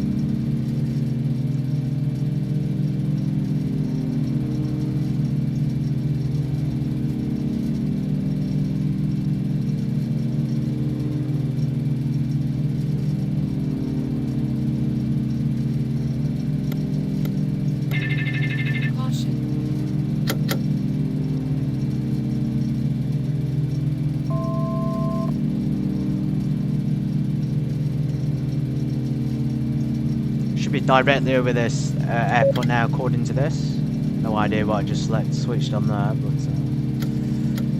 directly over the airport. Let's try and turn a little bit. It's just so difficult in this kind of conditions. Right, reduce the power. We'll make do with zero visibility then, and just keep your hand flying it, I guess. Maybe want to go flaps 10.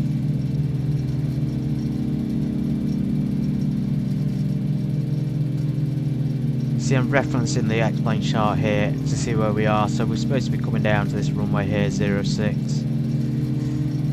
15 knot headwind.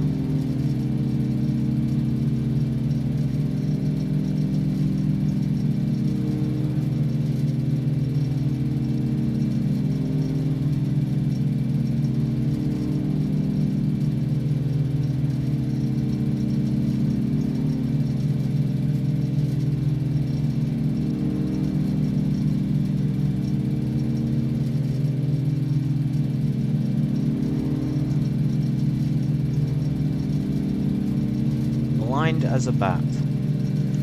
Can I see a thing? This could go worse than it has done, to be fair. It's not very good that you have to use, you know, the map to constantly change the heading, because the heading thing in this should be working. As you can see, it's completely non-functional. Despite trying to change it with my mouse and with my hardware, it's locked onto my current heading for some reason, even with the autopilot off. Well, when we shut the aircraft down, hopefully that'll fix things. That's about 1,000 feet. I'm going to do that right hand turn now. Let's get 10 degrees of flaps. Let's turn right to final, hopefully follow the ILS.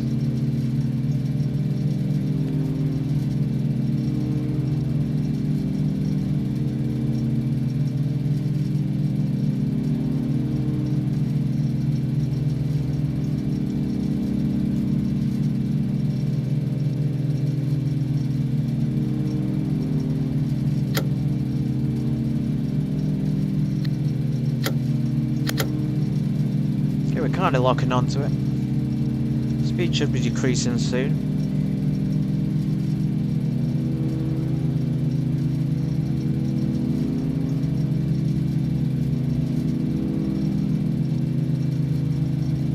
Coming in an angle, I cannot see a thing still. Let's get our gear down and flaps 20. Part of me just wants to skip the airport at this point and continue on to Miami without stopping, but we do need to get stopped. Picking up our cargo, of course.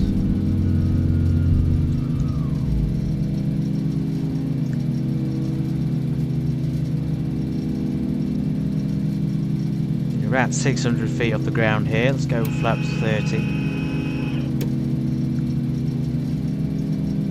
Playing it very dangerous. Can't see. Ah, there we go. Finally. So we have land. We have an airport.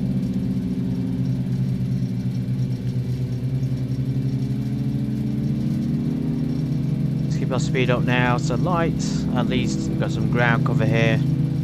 Can hardly see a thing. I think the airport's just off to our right hand side. Ah, it's probably going to be in this thick fog again. Look at that. A small break in the clouds and that's what we've been revealed. Insane. This is very, very challenging, everybody. This is very, very difficult for me. Let's go flaps full. We're well lower than what we should be, by the way, so we're trying to get that visibility, but we've got nothing. The ground's literally covered in it.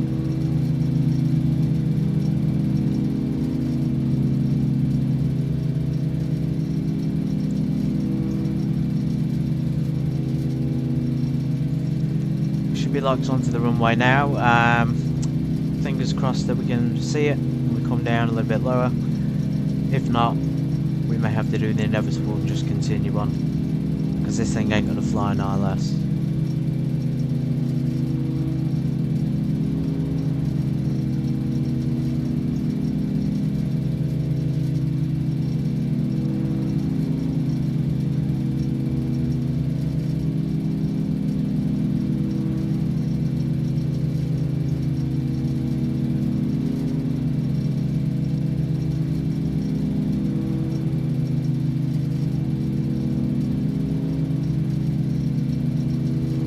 About 100 feet off the ground here.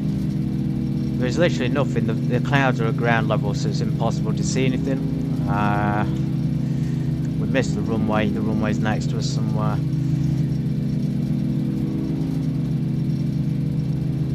Yeah, we're literally flying parallel to the runway, guys. That's how bad it is.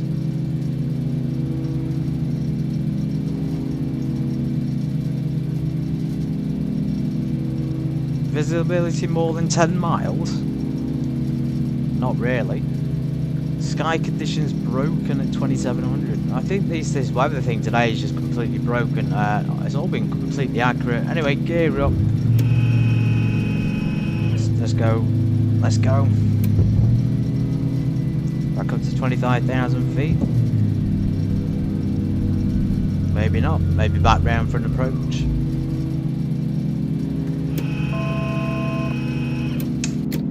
Fuel pumps off. That's unfortunate. We're literally parallel to the runway there. That weather has been inaccurate all day unexplained since I loaded in. The wind has been in the wrong direction. The visibility there is not what it says it is. So it says more than 10 miles when it isn't. It's 0 miles. And it's also clouds at 0 feet because it's touching the ground. So yeah, very inaccurate. Anyway, flaps up.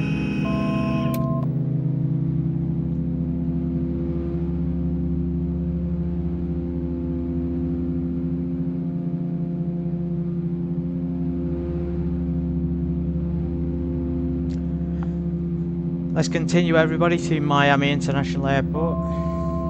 We haven't been able to stop there and pick up that stuff, which is unfortunate.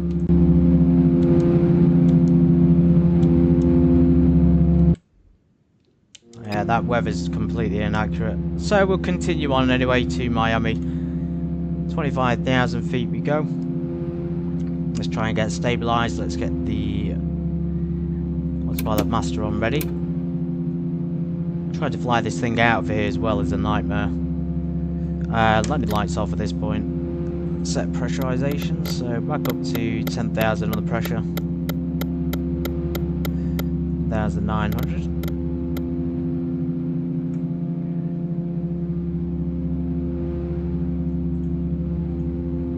Yeah, if anybody could explain what's going on here, that'd be great. Visibility more than 10 miles. This is completely inaccurate. Temperature is inaccurate, I think, as well. The broken at 2700. Well, if we look at clouds, we could even see the whole area is covered in it. So I wouldn't say broken, I'd say quite severe. Here we go, guys. Right, we're through it. Goodbye, Havana. Unfortunately, we couldn't see you. We couldn't stop there, but we'll be back for a full stop at some point when the aircraft can do it.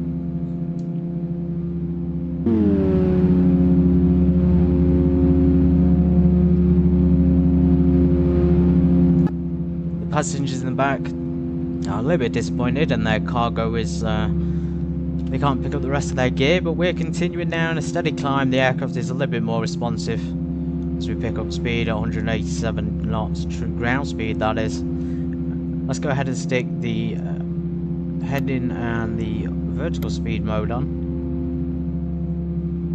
Okay, just keeping the manifold below 29. Props back to 24. Lean the mixtures a little bit. Now the mixtures are leaning correctly. So before, when we reduced them, it would increase the fuel flow, but now it's actually decreasing it. So that's good.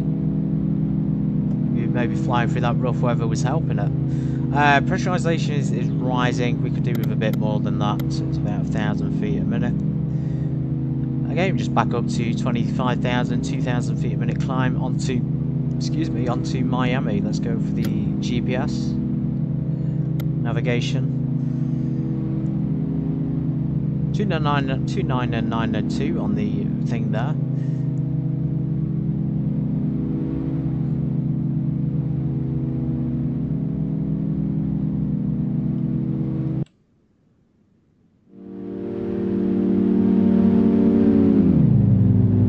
I think that would have been, I was doing some bad things there, but that would have been bad piloting if I'd continued, so we're better off just continuing to destination, aren't we? Bad choices like that, like wanting to land in bad weather where you can't see, is why people crash, and we probably would have crashed if we'd continued with that. So you've always got to be fair and play fair if you want to do it realistic. If you're flying and you're not in an environment with other aircraft, then of course you can do what you want, but we're trying to keep it at least semi-professional on the channel. So we're going to make that decision there not to fly it. It is hard, and it does mean we're going to miss out a little bit on some airports when we can't see what's going on, but at the end of the day, our lives are worth more than that. I'll see you in a few minutes more of the climb.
Okay, we have got a route here to follow towards Miami, so let's get this programmed in. One of the joys of not being lower to land is you can program it all in the air anyway. Okay, back to the flight plan. So we have a lot of direct waypoints on this, to be fair. Let me get my flight plan up from the internet.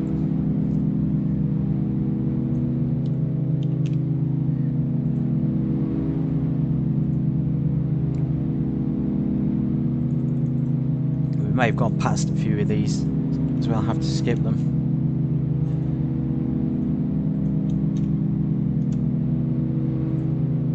Once it's going direct to MUHA, direct to Maxim, direct, and then we have an arrival Deval 3. Let's get the arrival up here, so the arrival is Deval 3. No runway is popping up actually. actually, so let's find that. There it is, the valve 3 for the arrival. And transition, I'm not too sure what transition we're going to be using, so again we could use the charts. Let me get my charts up on Skyvectors for everyone.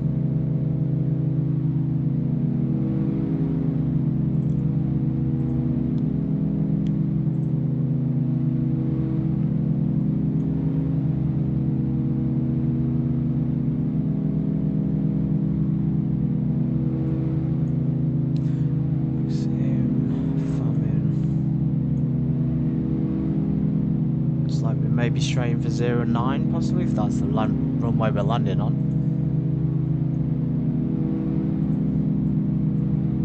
Let's just select that for now. We'll do waypoints in the meantime. Well, should we at 18,000 while we turning? The aircraft is turning randomly. Keeps going, no, you must be going off course without me realising it.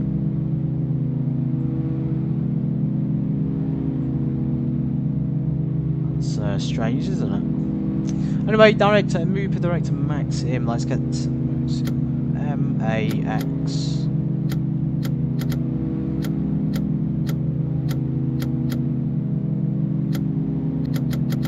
I am.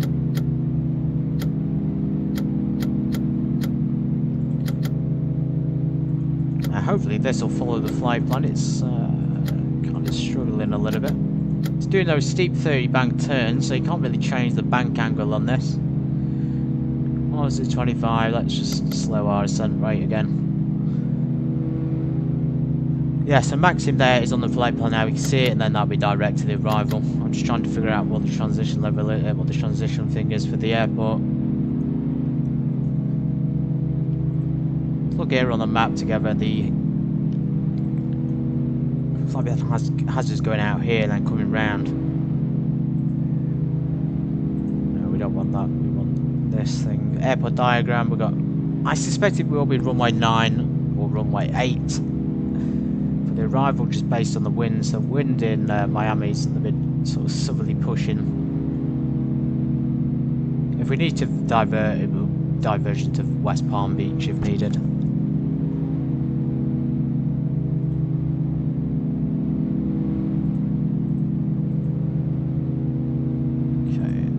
Not very convenient, but we'll have to view it sideways. That's a fairly interesting diagram. We can see here we got, obviously Miami's a huge airport. I think this is the runway we're going to be on, number 9. That would make sense, and then we'll just park. Got customs there. We're not gonna need customs today. We haven't been able to pick up our other things from Cuba, thankfully. I suspect it was just the guards we were picking up anyway. So Miami, ILS, Plaza runway 9. So it's high up at Miami. You need 4,000 feet there with quite a steep gradient on the approach. Can in fact make that bigger if you want. That's cool. And these are all the real world charts, everybody. There's no gimmicks here. It's even up to date as well, which you can see there, 19th February 2026. So no need to pay for this. This is all free on the internet. ILS localizer 110.9. We'll tune that in. And we have a Dolphin there, 113.9 as well. That'll be very useful. Virginia Key VOR.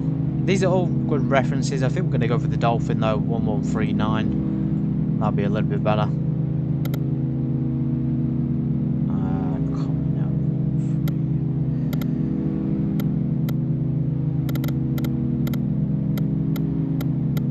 I think this is going to change it if I click switch.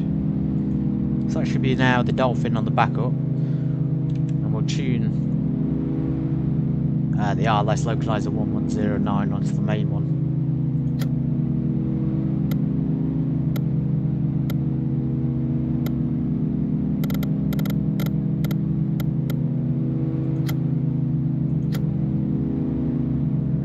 Okay, and there's the waypoint. Not a very long trip to be fair. You can fly from Cuba to Miami very, very quickly. I think that's all we need on the charts. We could do with the ground, well, maybe the ground chart. We know here we're going to be 4,000, and then we may use the glide. Maybe we'll use the autopilot. We'll wait and see if it works. Use our hand flare in this aircraft, though. But diagram again, just want to check where we're going to be parking. So 09 is down here. Of course, it's 094.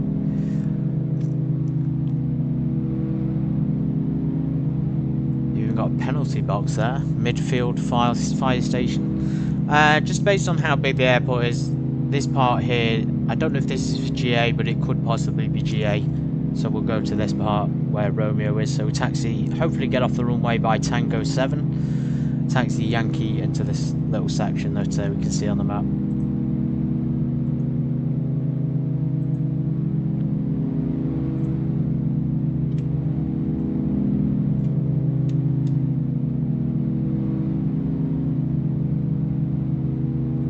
Okay guys, we are in fact climbing too fast now. We should be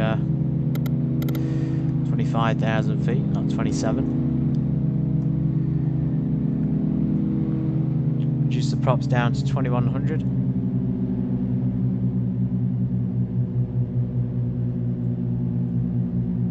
As you see, we're over pressurizing now. We're going to be passing out, so let's get the oxygen masks on.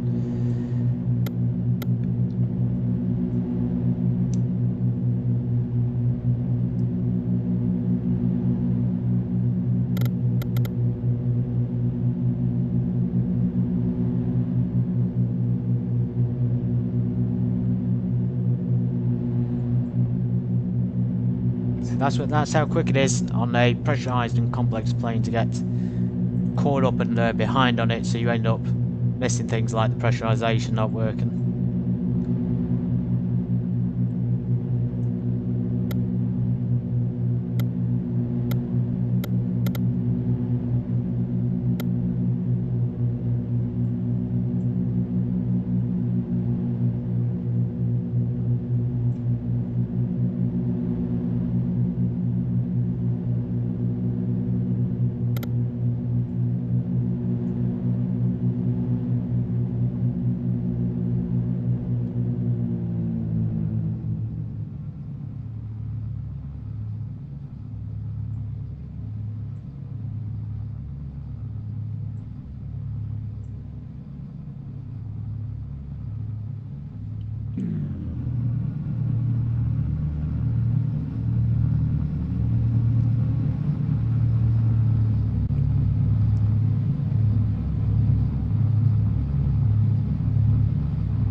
It would have been good to see some modelling of the oxygen masks in this plane actually, since it's pressurised and we'd need them in case of emergency. I like some of the texture and the styling though. It's nice to see this kind of style, but again we're missing these essential features like the oxygens. They could be in the overhead panels or somewhere else that we could easily reach them in case of this kind of a situation. You know, when we're pressurised and we don't have oxygen, that means we technically couldn't even fly at this level because we don't have oxygen available.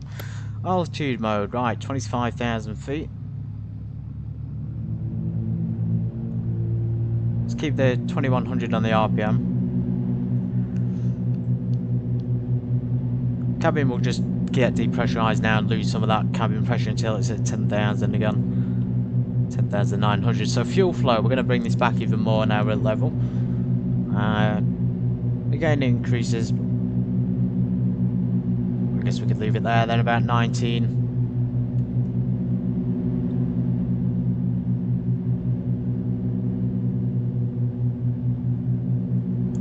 Gallons there in each. Speed is just so unrealistic though, 280 knots. That's insane. Ah, there's Key West as well, but sort of these are sort of the airports that are considered for the arrival. We could have gone Key West, it would have been a bit more out of the way.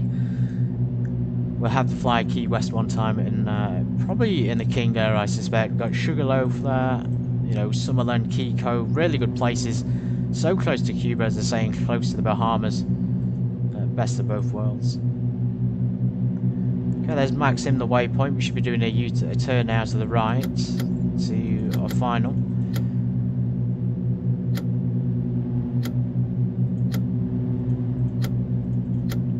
Final destination there, locked onto it.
Yeah, the performance and speed on this thing, when we had the headwind going into Havana, we were in a sort of 60 knot headwind, we're still going 250 knots.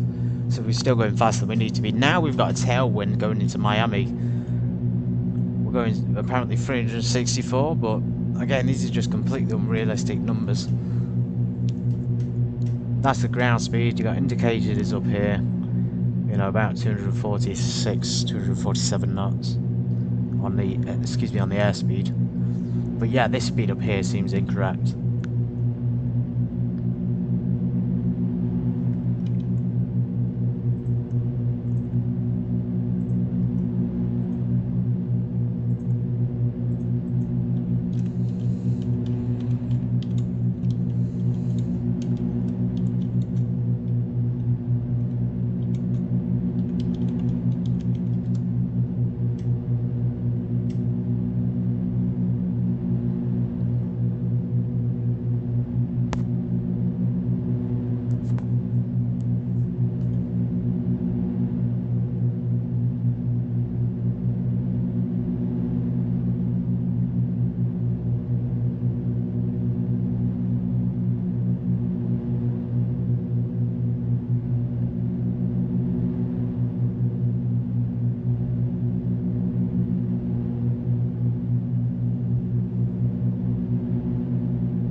6 minutes out from Miami International. 6 minutes already from Havana in Cuba. That's so fast. So fast. It's like we're going straight in then, runway 9. We may as well get descending, everybody. We're still going in unrealistically 350 knots, which is completely inaccurate, of course. But we'll continue on and we'll descend down now to 4,000 feet, which is the approach height. Let's go attitude mode and then we'll descend down. Power wise, we can reduce it, but again, we just got to keep an eye on our pressurization. So usually I tend to reduce the propellers on descent, and that'll help bring that speed down a little bit.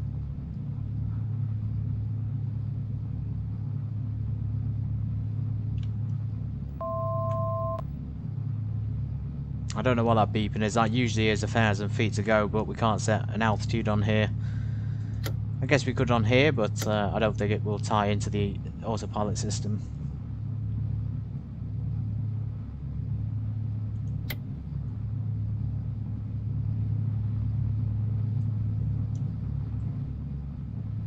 Packs in the back maybe not too happy after we couldn't stop at Havana, but they'll have to do with it.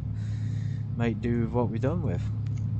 Okay, we will be landing in Miami, of course. It will most likely be 100% clear when we get there.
Okay, apparently we can bring the props all the way back there without any issues.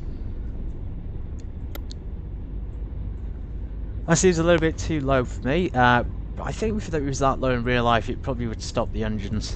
We're fine in this sort of plane because it's not been properly put together, has it? So it's unrealistic. So we can play around a little bit. Even if we bring them back up, the lowest we can get is about 1800 RPM.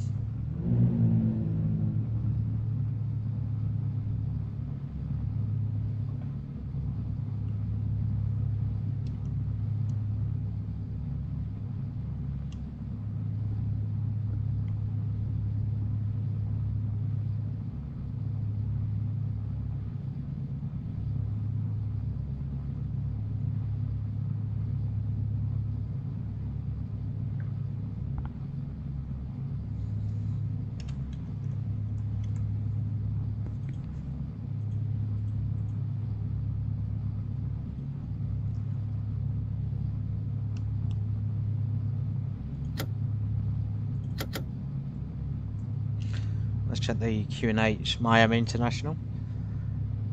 We have got a few things there. So there's the Dolphin we're tuned into, 113.9. Of course the ILS is tuned in for runway 9. What is this area here? I don't know what this actually is used for, but we're going to be parking in that anyway when we get off the runway. There's a few alternates here. Our alternate is not Miami Executive, although that would be lovely to fly to in a nice jet, wouldn't it? Especially the Aerostar, and then of course we got, you know, Homestead there. My alternate is actually West Palm Beach, which is a little bit further north. So there's plenty of options in the area.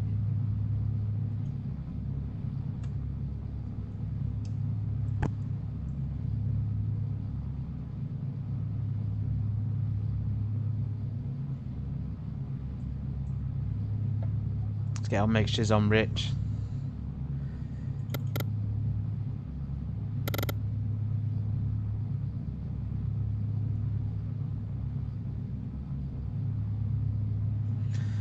set the cabin altitude as well, shouldn't we? So let's go back down to 1,000 feet.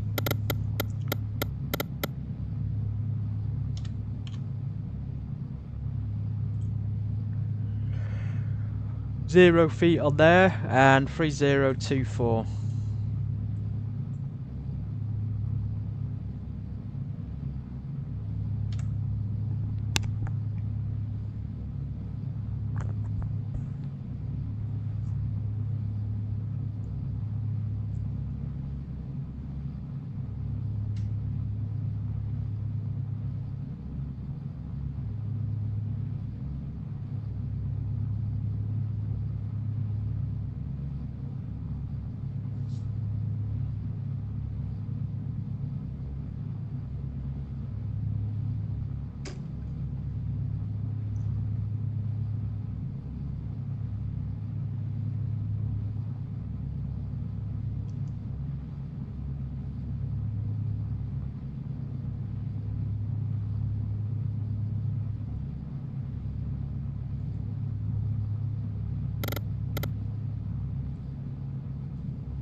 Amazing, isn't it?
Okay, coming into Miami, 4,000 feet for the hopefully ILS hand flown into runway 09er.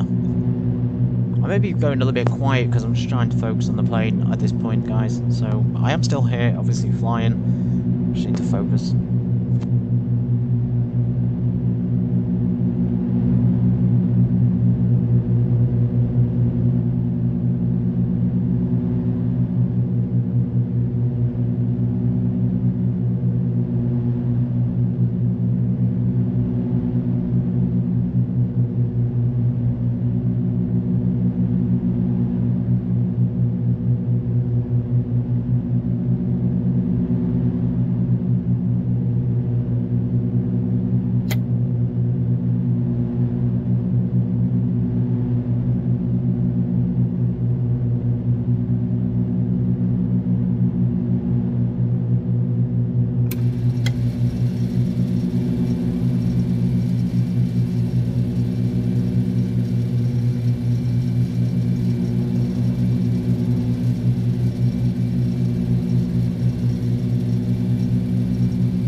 probably aim for about 100 knots on the landing again.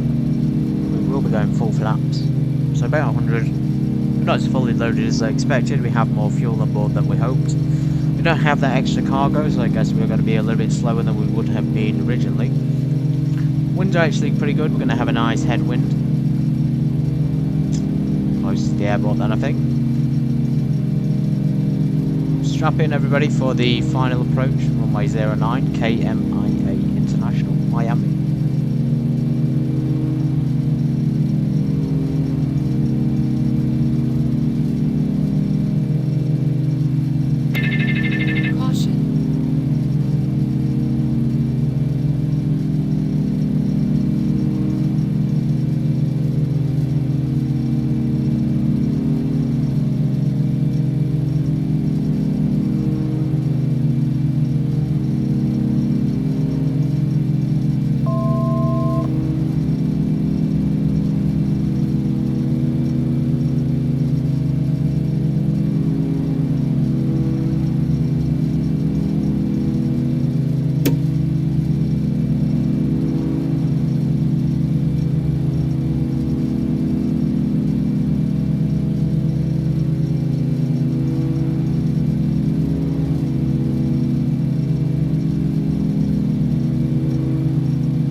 Okay, we're down safely.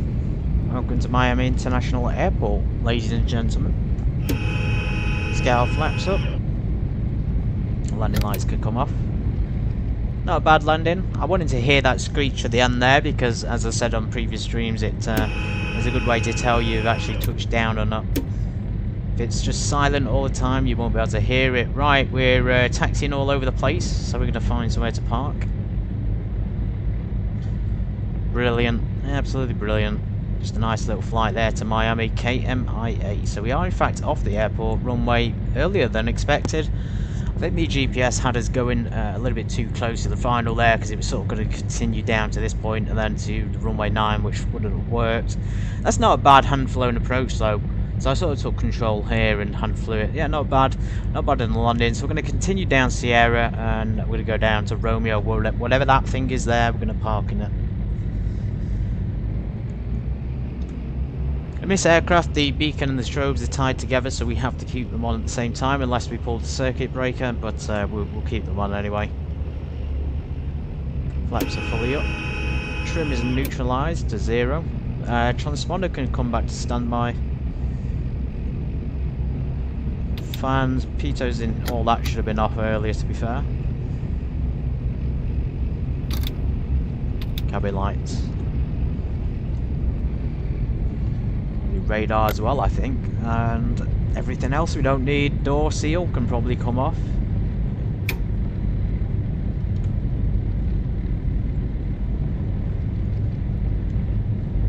Beautiful place, and oh, what's this in Sierra? Got cargo parking there. But yeah, Miami, I rarely fly into this. It's a great airport, one of my favourite cities in the States to fly to, of course. Specifically Miami International, specifically Miami Beach area. I know a lot of people don't like it, but Miami Beach, you know, Keys West, Palm Beach, all those, they're my favourites to fly to. We will be coming back to the Caribbean at some point, because there are islands there and places we need to visit.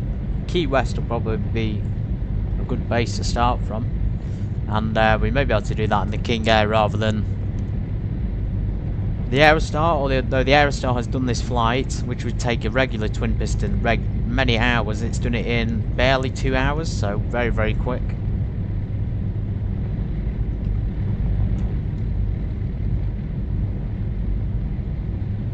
Okay, we have a lot of space here opening up. Romeo is that Romeo? Yeah, just off to our side here we got Romeo parking. Gonna watch that replay, guys, and sorry once again we couldn't do the Havana landing, but we did get a chance to fly over Havana at least.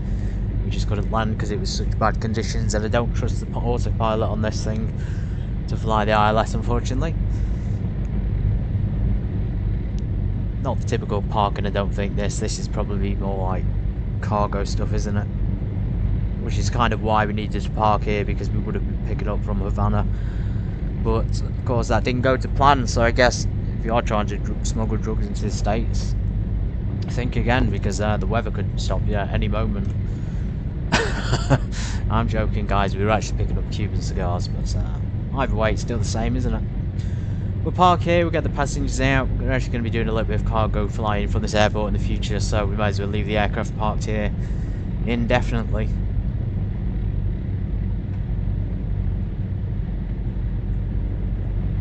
Okay, breaker, let's get the checklist open. So, props full forward, mixtures fully rich, boost pumps off, trim tab is neutral, cabin heat off.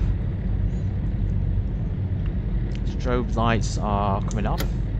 Turns the beacon off at the same time though. Parking brake set, so let's just squawk 7,000 before we turn this transponder off. 7000. Okay, ground idle, check magnetos for grounding check. Seems fine. All radios off, door seal is deflating. It should have deflated by now. Let's deflate that. Dump the pressure, we could probably turn those off at this point. And then of course idle from the mixture controls to cut the engines off. And watch the stop on this, guys. It's really, really cool. I just love that bounce back there from the engines. Very realistic. Yeah, once again, very well done on that. Okay, fuel pumps off. I think that's everything. Mags coming to the off position. And alternators and batteries. Headset off. Door open. Wow, what an amazing flight. It's been a bit of a quiet one today, just not been speaking too much. I did it the first leg, but the second one not too much, so I hope you appreciated it. Anyway, it has been quite a lot of fun for me. The Aerostar got us here in very, very short amount of time compared to, as I say, not just other twins, but just other aircraft. It's probably comparable to jet. If we can do Havana Airport in the future, I will try and get it for good weather. Anyway, everybody, I'm signing off. Stick around for the replay or not. I'll see you on Wednesday. No, Friday, my mistake. Friday, probably for a Cessna 172 flight. And then Saturday, I've put a group flight onto the YouTube channel if anybody wants to join it in the United Kingdom. So if anybody wants to join for Saturday, that's the day to come on. Anyway, guys, take care. Stick around for it or not. Bye.